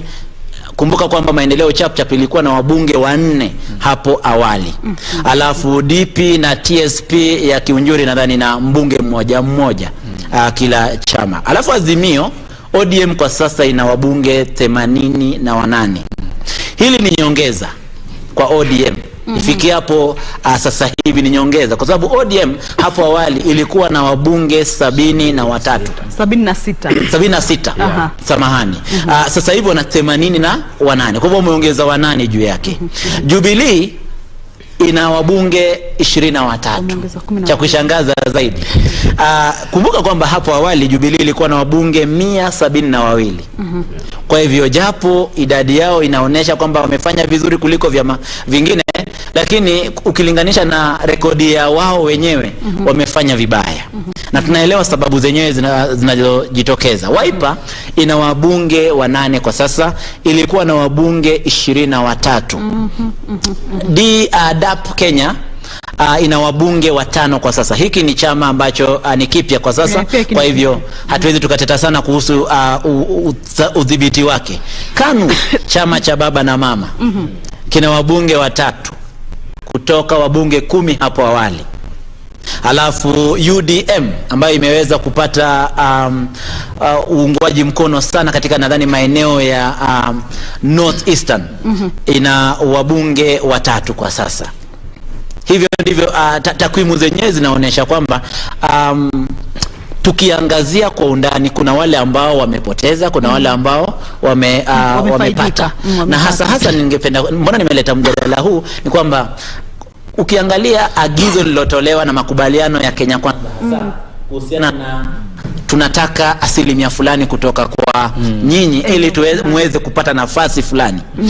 Walikuwa wameahidiwa Moses Wetangula pamoja na bwana Mudavadi kwamba wanafaa kufikia asilimia ngapi? 70. Hadi sasa hivi Vihiga ina wagombea wangapi? Sasa tunafaa kujua kwamba ODM si ODM bali Azimio limeweza kudhibiti Vihiga kwa asilimia 63.7. UDA Kenya Kwanza ikifuata kwa asilimia 35.4. Sasa tayari 70 haijatokea pale Vihiga. Gavana wa Vihiga na seneta wa Vihiga wote ni kutoka katika chama cha ODM. Tunaelewana? Alafu ODM imeshinda viti 3 kwa viti 5. Ukienda Bungoma ambaye ni Moses Masika Wetangula, yeye pale Ford Kenya imefanya vizuri sana, maana yake imeweza kupata viti 4 kwa viti 9. Na Wetangula mwenyewe ameweza kuchaguliwa kama seneta. Amehifadhi kiti. Kwa hivyo amehifadhi kiti chake. Na gavana ni yule gavana aliyekuwa hapo awali ambaye anaitwa Ken Lusaka. Taarifa ni kwamba anarudi tena. Alafu Wambilianga ambaye alikuwa women rep nadhani baada amehifadhi tena kiti chake kwa chama cha Ford Kenya. Alafu chama cha Kenya ama muungano wa Kenya Kwanza umeweza kupata asilimia karibu 63.4. Kwa hivyo kwa kule Bungoma bwana Wetangula amejaribu. Amekosea kwa 6.3. Lakini huku kwingine maji yametufika koni. Sasa sijui kama makubaliano yatakuwepo tena, tutatimiza ama tutatimiza. Iwapo kama Kenya Kwanza ndio. Asante. Ni hesabu nzito, ni kama zile Charles nilizozitoa. Nadhani bado kwa jinsi ambavyo tunazidi kupata matokeo rasmi, mambo haya bado huenda yakabadilika. Kuna zile mirengo na vyama mbalimbali ambao huenda wakaongeza wabunge na mawakilishi pale. So ni swala ambalo kwa wakati huu wacha tu jinsi tulivyosema, wacha tuyaachilie tume huru ya mpaka na uchaguzi waendelee kufanya kuhakiki na kufanya ujumlishaji wa zile matokeo ambazo zinakuja. Lakini sasa unajua lafaa kila mtu au mrengo yote iombe Mungu ile mrengo itatoa ushindi, kuhakikisha kwamba wako na wajumbe tosha ili kuhakikisha kwamba wanaweza pitisha zile sera zao na miswada mbalimbali, kwa sababu unajua uongozi, ukiwa na uongozi alafu hauna wabunge, kwa sababu hata kama mradi mbalimbali ni sharti kuhakikisha kwamba kuna sheria ambayo inalainisha mpangilio huo. So kwa wakati huu sasa itabidi tu jinsi ambavyo mrengo ilijaribu kujipigia upatu, kuhakikisha kwamba mrengo itashinda, wawe na wabunge tosha ili kuhakikisha kwamba mswada ya kiserikali hazitatizwi aidha katika bunge ya seneti ama bunge la kitaifa. Lakini pia swala linaloibuka hapa ni kwamba tunaona hivi vyama vipya pia vimeweza kujizolea idadi fulani ya bunge. Huenda ikawa pia hii ndio ambayo pia imejaribu pengine imepunguza kutoka vyama vile vya zamani. Kweli kabisa, maana na tena unajua hiyo pia ni ishara tosha kwamba demokrasia yetu inazidi kukua, ambapo hii siasa ya vyama vingi wakati huu ndio tunaanza sasa kuifurahia, kwa sababu tuko na uhuru, unaunda chama chako na kesho uko na wafuasi, na hii pia inalingana na sera. Sasa ndipo sasa nilisema kwamba kile ambacho kimetofautisha siasa ya wakati huu sasa haijakuwa katika ile siasa ya vigogo ama mrengo fulani ama swala ya ukabila, hata ingawa bado ipo, lakini wakati huu tumeona ya kwamba kwa kiwango fulani imeanza kuenda katika siasa ya kiideolojia na ile ruwaza na zile manifesto na zile ni nini haswa chama fulani kinasimamia. So hiyo ndio inafanya pengine hata vyama vipya ambavyo bado ni changa vimeweza kuzoa at least mwakilishi wadi pale 2, 3 ambayo hapo awali kuna vyama vingi ambavyo vilikuwepo lakini hawakuweza kupata hata mwakilishi wadi. So ndipo sana nasema ya kwamba demokrasia yetu ndio yafaa tuikuze, jinsi ambayo tukuze lugha ya Kiswahili kitukuzwe. Tujaribu kukuza hii vya demokrasia yetu ili itambae, isimame, alafu itembee. Lazima angeleta hilo. Mimi nataka kusema, sina la kusema.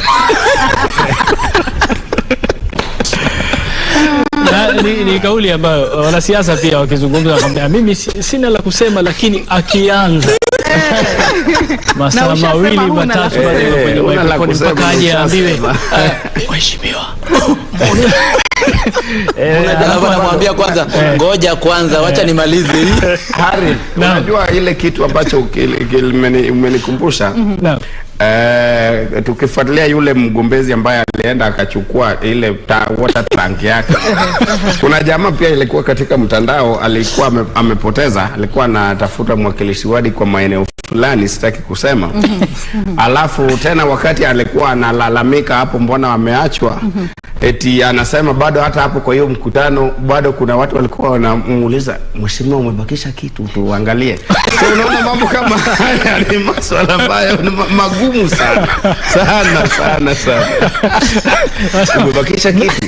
Sasa unaona mambo kama haya ni sasa wanapoona yule mkuu wa civil service Joseph Kinyua na anaposema kwamba wako na mamlaka katika constitution ya Kenya kwamba wataandaa yule rais ambaye ataingia na kueleza kwamba yule ambaye anatoka na yule ambaye anaingia waiane wakiwa pamoja kwamba hadi ngoma ceremony itengezwe alafu serikali mpya ianze kufanya kazi. Kwa hivyo Loft nashukuru kwa ile swali kwamba ni assurance kubwa kwa Kenya kwamba IEBC inapoendelea katika kutangaza mshindi, kuna serikali tayari, transition team tayari iko chonjo iko tayari na wako na ule umakini kuhakikisha kwamba hakuna kitu kinaenda drama. Yes. Joy, hapa mbali na aliyotaja profesa, ni ishara ipi zaidi mtazamaji Mkenya anaisoma kutokana na taarifa ya kwanza ya kamati ya mpito? Naonyesha kwamba kama vile alivyosema wana ujuzi na wana information zaidi ya yale wana Kenya kawaida wanayo. Kwa hivyo kwa kutoa hiyo taarifa inasema kwamba wao wanatupatia sisi pia indication kwamba hii exercise tumekuwa tukifanya karibu ifikie tamati. Kwa sababu kazi yao ni kuhakikisha kwamba kuna mpito wa hali nzuri na kuna zile vitu ambavyo kikatiba lazima zitendeke. Na hizo sherehe si kwamba watu amka asubuhi wanasema twendeni tukamapisha rais mpya. Kuna mipango na mikakati ambazo lazima zifanywe. Kwa hivyo ukiona kama tayari washaanza kujitayarisha, pengine wameshaharifiwa na muda wenu sasa mnao ni kama takriban wiki 2.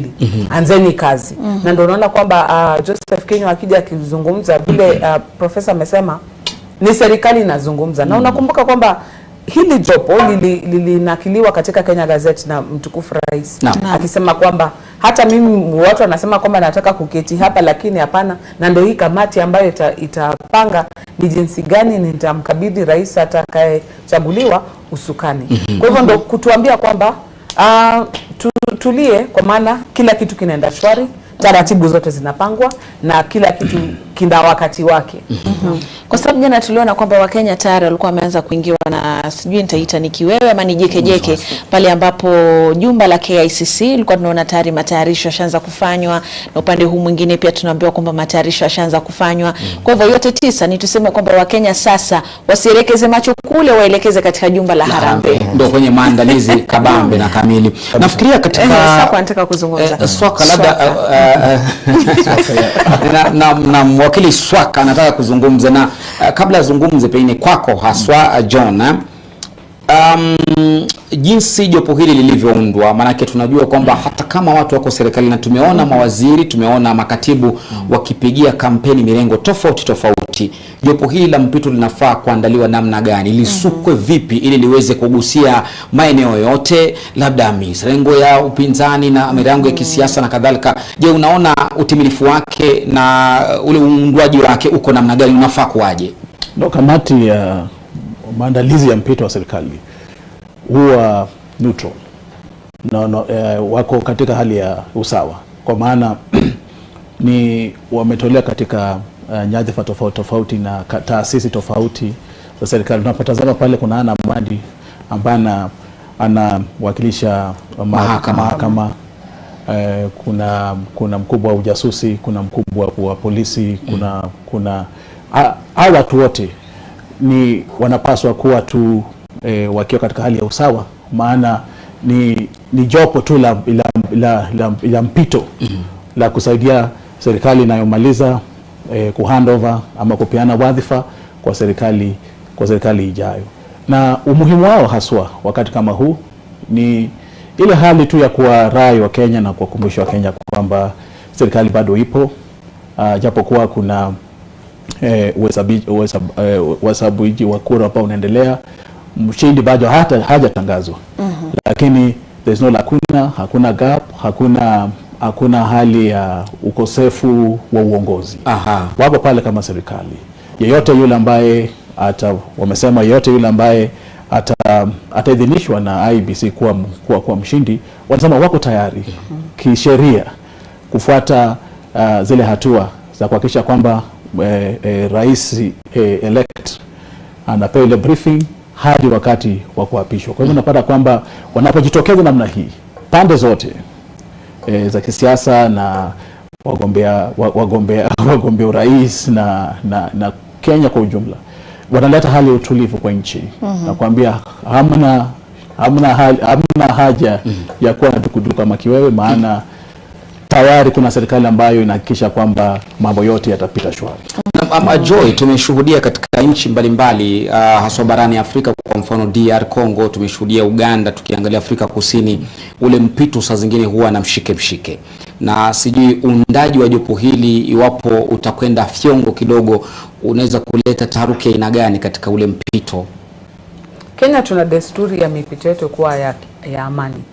Rais marehemu President Moi alitupatia desturi nzuri, kwa maana kama kuna wakati ambapo pengine mtu alikuwa na uwezo na nia ya kuning'inia na kukatalia uongozi, ilikuwa mtukufu Rais Moi. Lakini kwa kukubali yeye, hata na vile tulimtupia cheche ya matusi na kutomheshimu, bado kajitokeza na akatekeleza jukumu lake la kikatiba na kaenda zake nyumbani. Imekuwa sasa ni desturi tangu Moi hadi kwa Kibaki, toka kwa Kibaki mpaka kwa Uhuru. Kwa hivyo pia awamu hii hatuna budi ila kudumisha desturi yetu. Na umemsikia pia mtukufu rais akisema kwamba yeye hana lolote la kung'ang'ania na atafanya katiba inavyomwambia. Kwa hivyo kuna nchi ambazo zina shida zao nyingine tofauti na nyingi. Kama DRC ni watu ambao wamekuwa katika vita kwa muda mrefu, lakini Kenya sisi ni demokrasia komavu. Kwa hivyo mahali tulipo hatuna tashwishi kwamba ikifika wakati Rais Kenyatta kama vile wenzake walifanya mbele yake hata kuwa na shida ya kutekeleza jukumu lake la kikatiba, manake imeandikwa hayawi yamekuwa. Profesa naitikia sana. Mwana historia huyu, pengine unazungumziaje mpito wa Kenya, historia na ukilinganisha mataifa mengine barani Afrika na labda ulimwenguni? Ya mpito, asante Lofty. Mpito katika Kenya umefanyika vizuri tangu mwaka wa 1992 Moi alipopeana hatamu za uongozi wa Kibaki 2002, ndipo kulikuwa na dosari kidogo, kwa sababu pale Uhuru Park kulikuwa na maneno machafu, kulikuwa na kelele, vurugu na kadhalika.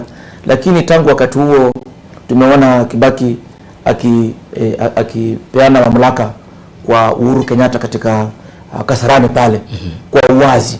Kwa hivyo Kenya hatuwahi fikia pale kwamba tukue na mtaharuko ama vurumai ama shida yote katika handing over. Imekuwa ni peaceful wakati wote. Tuko na historia ya kujivunia tukilinganishwa na mataifa mengine. Na unakuta kwamba hata nchi ambazo zimeendelea kama Marekani, unakuta kwamba Obama anapotoka anapeana mamlaka kwa Trump anapotoka, watu hawakuwa pale Biden akichukua, lakini aliahidi kwamba atabiri na kila kitu ambacho constitution ilikuwa inasema, ndio mamlaka ikapewa katika ikakuwa handed over kwa Joe Biden. Tumeona pia Uingereza, tumeona mataifa ya Afrika. Kenya kajivunia kwamba tumekuwa na peaceful transitions, tumekuwa na wakati mzuri sana katika transition.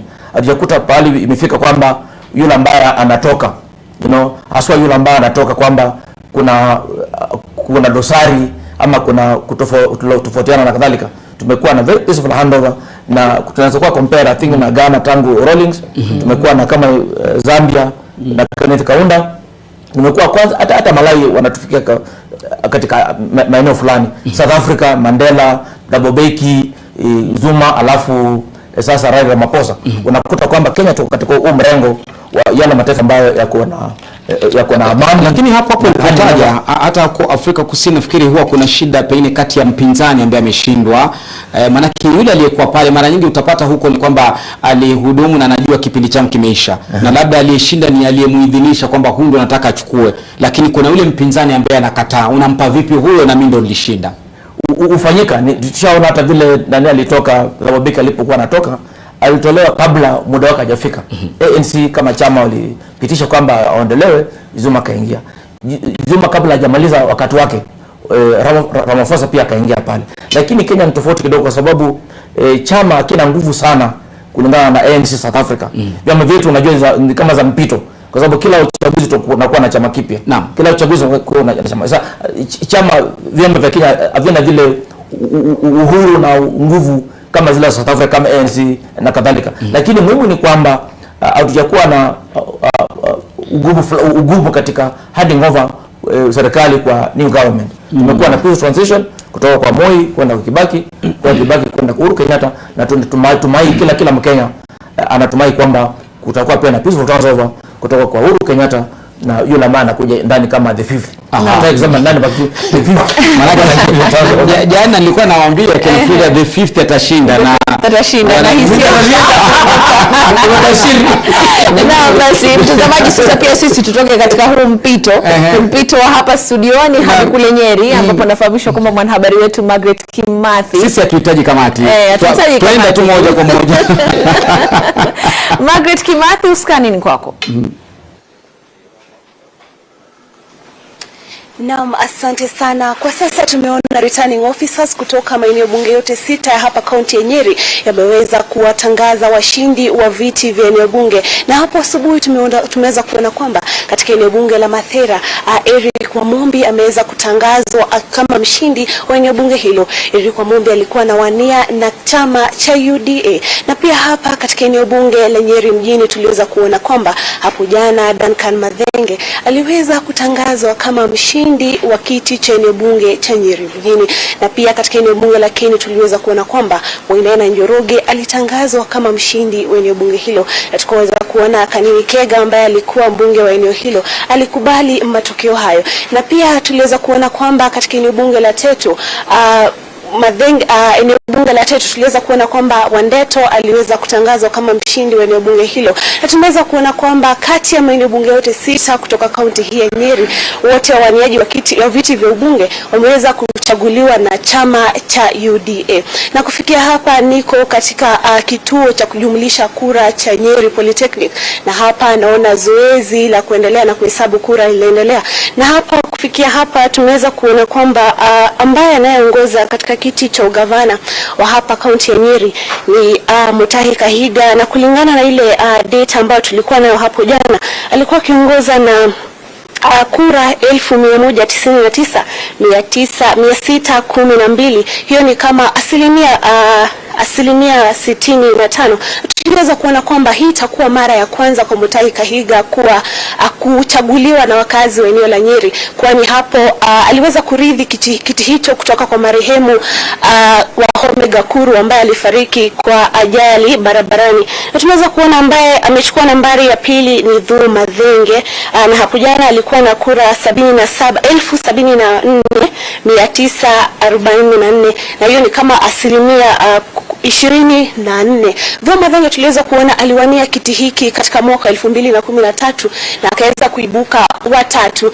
Tena alijaribu tena kuwania kiti hiki katika mwaka 2017 lakini hakuweza kuwania kiti hiki, na tena amerudi tena katika mwaka huu 2012 na amechukua nambari ya pili. Pia tunamuona seneta wa hivi sasa wa kaunti hii ya Nyeri ambaye ni Ephraim Maina ameweza kuchukua nambari ya 3 ambaye ako na kura 24,333, na hiyo ni kama asilimia 70.97.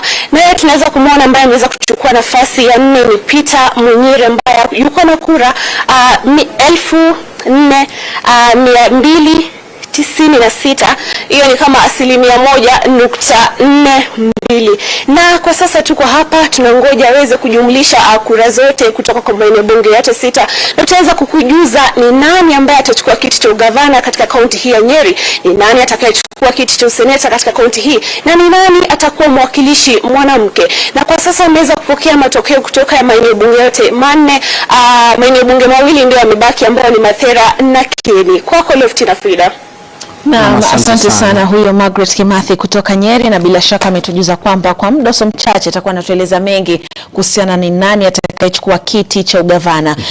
Naona muda unazidi kutupatia kisogo hapa, tunapambana tu na mdahalo huu wetu, lakini kuna kitu ambacho pia mimi ningependa tukizungumzie, na hii ni kuhusiana na jinsi wanawake ambavyo sasa wamechukua usukani. Nafahamishwa kwamba pia kuna Helen Naura na vile vile Zacchaeus Mosame ambao pia wako na mapya, labda tuyasikie kabla kuja kuangalia kunani huku upande wa uana na jinsia ya kike. Zacchaeus Mosame alikuwa Kakamega na akatueleza kuhusiana na yale mauko ya yule kijana Brian ambaye anasemekana kupigwa risasi. Kwa hivyo tutakuwa tunakwenda kwake atueleze kufikia sasa pia anafuatilia hilo ama anatupa yapi makaratasi zingine zipotee ama zingine ziingie kule.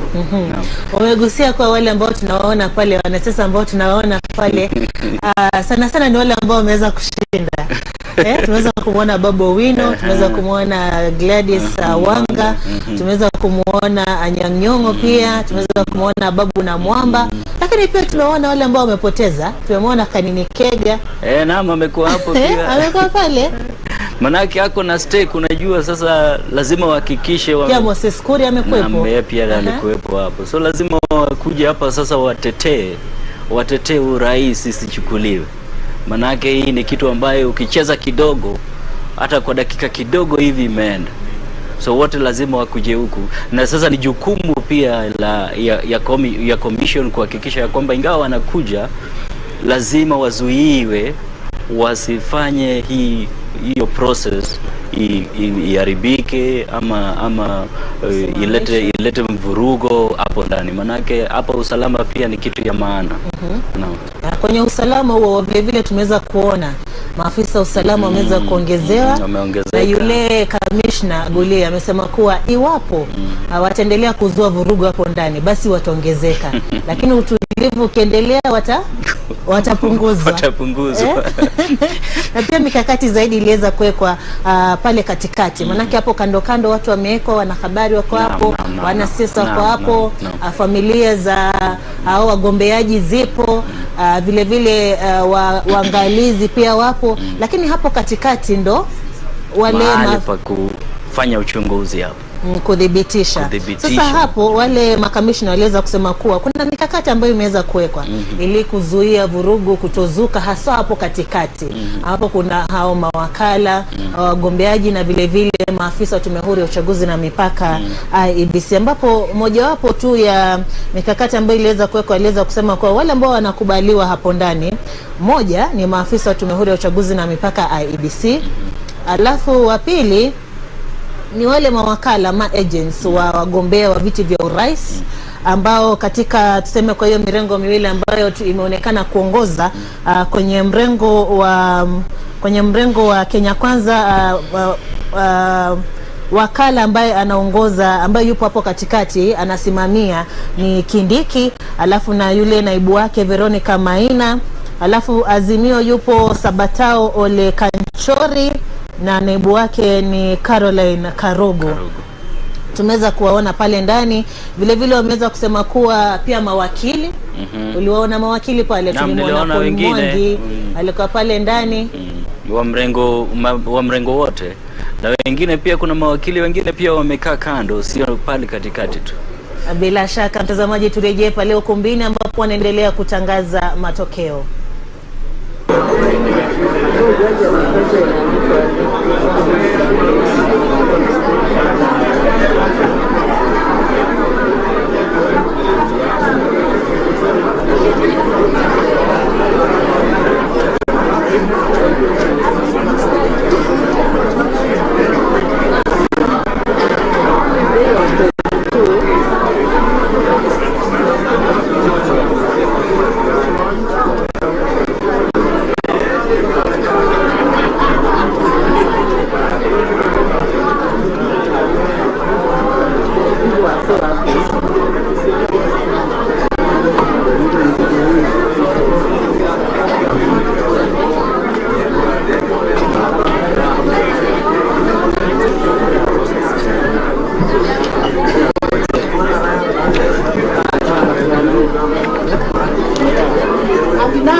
And now the last one, but not the least. The last one, but not the least. For the gubernatorial seat, we had 4 candidates. I'm going to read their performance. The first one is Kaiga Mwalimu Edward Mutai. 213,373 valid votes.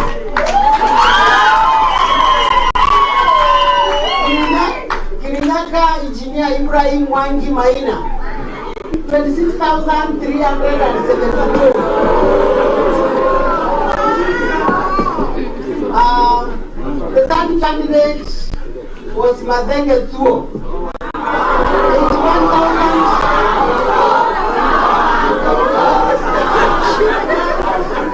81,467 votes. Number 4 was Munir Maina Peter, 4,497 votes. That was the performance. And now,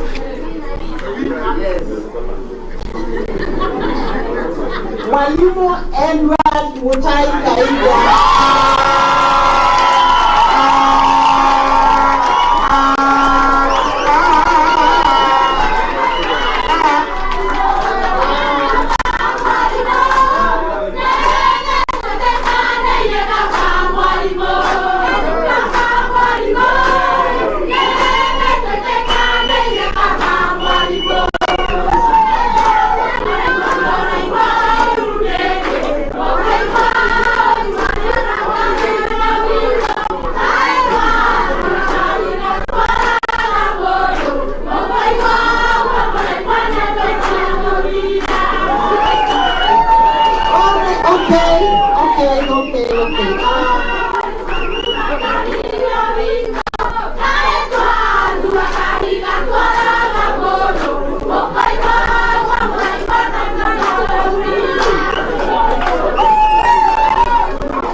I hereby declare that Walimu Edward Mutai Kaiga of ID number 0583699 has been duly elected as the county governor for Nyeri County.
Congratulations to the winners. Also congratulations to those who did not make it. Thank you very much. Yes. I think it's done. It's done for Nyeri. For all the elected positions in Nyeri, it's done. And I wish you all the best. Even those who did not make it. Religion in a different way, in a different direction. Thank you very much.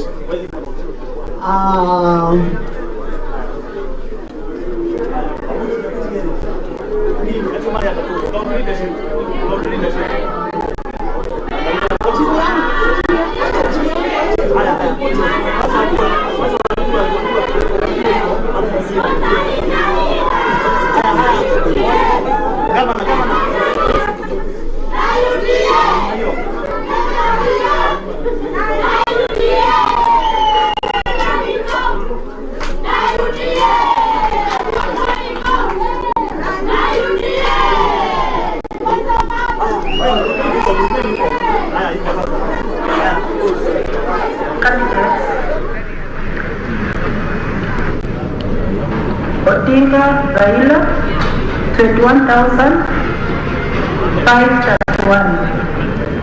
Ruto William Samuel 9,440. Waika David Maure 104. Wachakoya George Uchiri 304.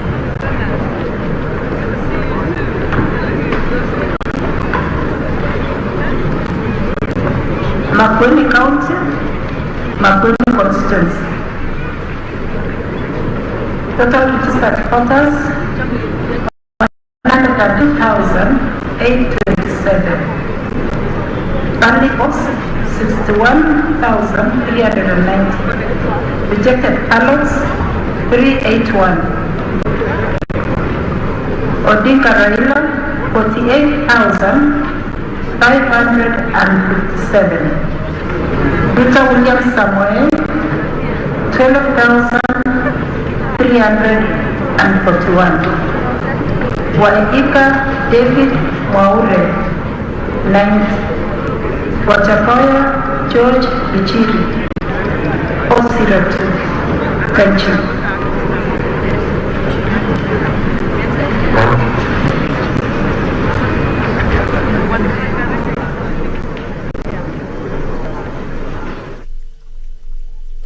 Bila shaka mtazamaji, huyo ni mojawapo wa makamishna wa Tume Huru ya Uchaguzi na Mipaka Iebc, ambaye tu anaendelea kutangaza yale matokeo ambayo yameweza kudhibitishwa kutoka kwenye maafisa wa Tume Huru ya Uchaguzi na Mipaka Iebc ambao wapo hapa kwenye ukumbi wa Bomas pamoja na mawakala wa vyama vya kisiasa mbalimbali, ambapo baada ya kudhibitisha basi hapo ndipo wanaweza kuwapa makamishna hawa wakaweza kutia sahihi, na hapo baadaye basi kuweza kutangaza. Kufikia sasa ni kuwa basi wameweza kutangaza zaidi ya maeneo bunge 20, ambapo wanaendelea tuna shughuli hiyo nzima, na tunaendelea kufuatilia kuweza kujua watafikia wapi siku hii itakapoisha, kwani kama vile walivyokuwa wametujuza hapo awali ni kuwa wana muda wa takriban siku 7 kuweza kutangaza matokeo hayo. Hapa kwenye studio yetu hapa kwenye ukumbi wa Bomas ni naye mchanganuzi wa masuala ya kisiasa ambaye ni Churchill Saoke, ambapo tunaendelea tu kufuatilia shughuli hii nzima na vile vile kuweza kuchanganua masuala mbalimbali, lakini kwa sasa na kurejesha pale studioni kwa wenzangu Nancy na Balo waweze kuendelea na darubini, kisha tutarejea hapo baadaye.